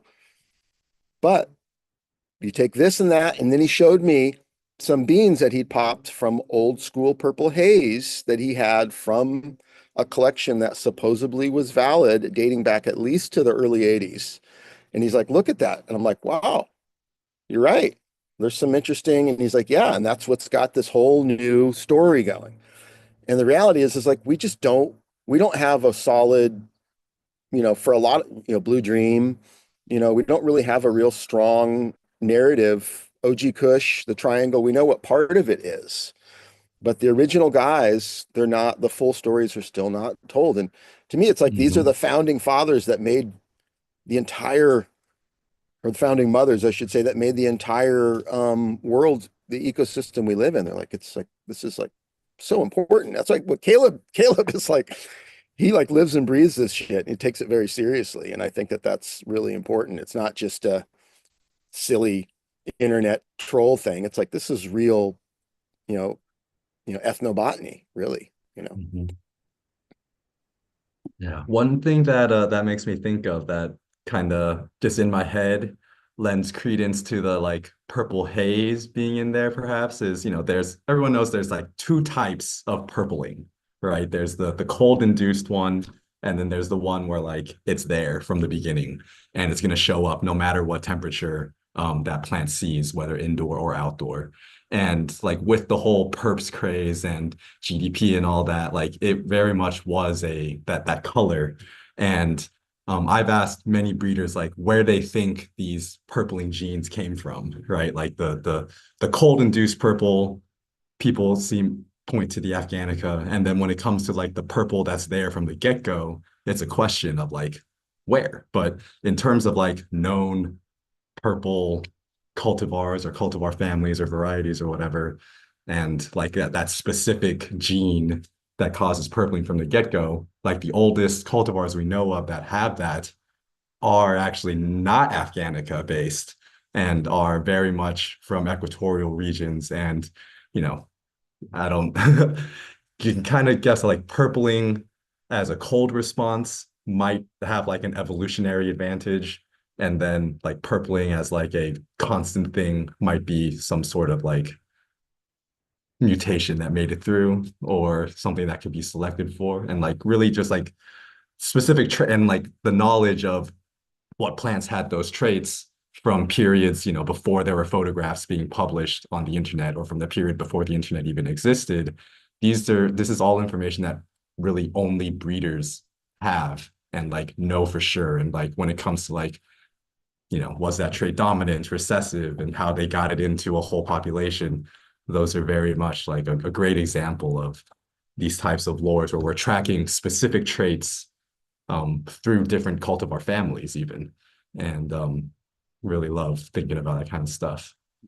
Yeah, I have an appreciation for it too. It always brings me back to the Mullumbimby madness from Mullumbimby in Australia, which is another just like, I met this guy who went by the Mullum Madman on Overgrow back in the day, and there's all these stories are up on IC Mag from Kanga Vita and all these different Australian growers. They tell the story, but this guy claimed that his dad was a part of the group that was just bringing in weed. There's weed, they'd get seeds from Colombia and all these different places, Thailand, and they were just kind of crossing these into this monster that became the Mullumbimby Madness, which was a really, I don't know how I got so lucky, but in literally like, he was one of my first bubble bag customers, so he'd end up sending me like Mullumbimby flour, Mullumbimby bubble hash, like Mullumbimby madness seeds. I have seeds from his father's stock from the late 70s, as well as seeds from his stock from the 90s. Just like super awesome shit. And it would be great to really have all of these cultivars like within reason nailed down on the history, even if there's side histories like, oh, this is kind of the main history, but there are these offshoots of possibilities that may have occurred. But I do think that it's not about, to me, people taking credit as much as people being like if you played a part in the rung of that ladder, of that lineage, like then your stair should have your name on it. It should be like it's like I want to know the order that this took to get here and how it got here. And it doesn't mean any one person's more important than the other, but it happened with the Congo out here as well, the red Congolese. And, it was apparently from La Mano Negra. And he went and collected it from Majorca down in the Congo in Africa. And then he brought it and gave it to Reefer Man, who took it over to the Sunshine Coast where they crossed it with something and it became the Roberts Creek Congo. So there's all these, there's the Romulan from back in the day, there's cultivars like the Sweet Skunk and the Grapefruit, which were kind of sold under Breeder Steve's menu, but he didn't breed those cultivars. They were clones that were, at least the grapefruit was a clone that was given to him. So yeah, to find these unknown histories, very, very kind of cool. I like the idea of doing that work. I mean, I've always loved having Chris Bennett on the show. He's very much a cannabis historian, more on a global level. But I think the smaller, more recent last 30 to 40 years for genetics is pretty important, and it would be nice to just have it accurately portrayed, as accurate as possible.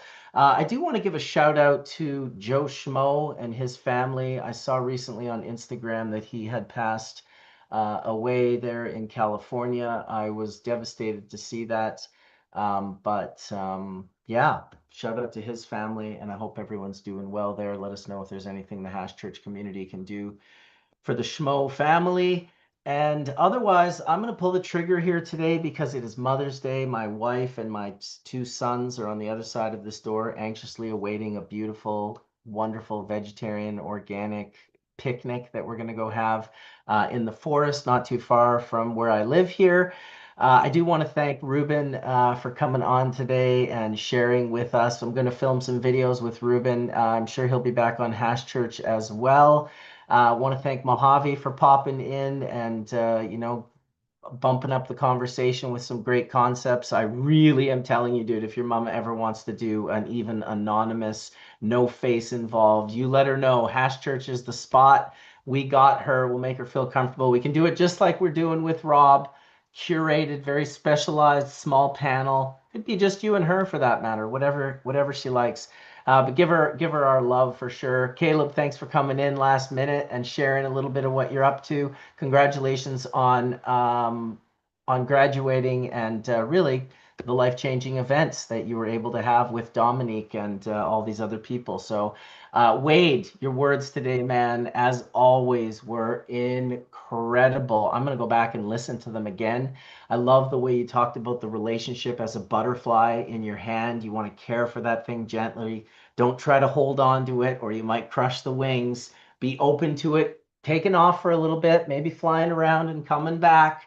But don't crush the wings. It's easy to have happen. Much love, Wade. Much love, Monica. All of you guys that are watching, we appreciate you so much. We will see you next weekend with a very special episode. We're going to have Mojave, we're going to have Fletcher, we're going to have Chimera, myself, and we'll be interviewing Robert Connell Clark. If you have any questions, get them ready for next week. He may answer some questions from the audience towards the end of the show. If you have a really important one, you're welcome to send it to me at bcbubbleman@icloud.com and I can send it to the group and we can decide whether or not it's going to get asked. But super excited about having Rob on next weekend. It is going to be a baller Hash Church. So don't miss out on that. Thanks everybody for watching. May the full melt bless your bowl sooner than later. And we'll catch you next week.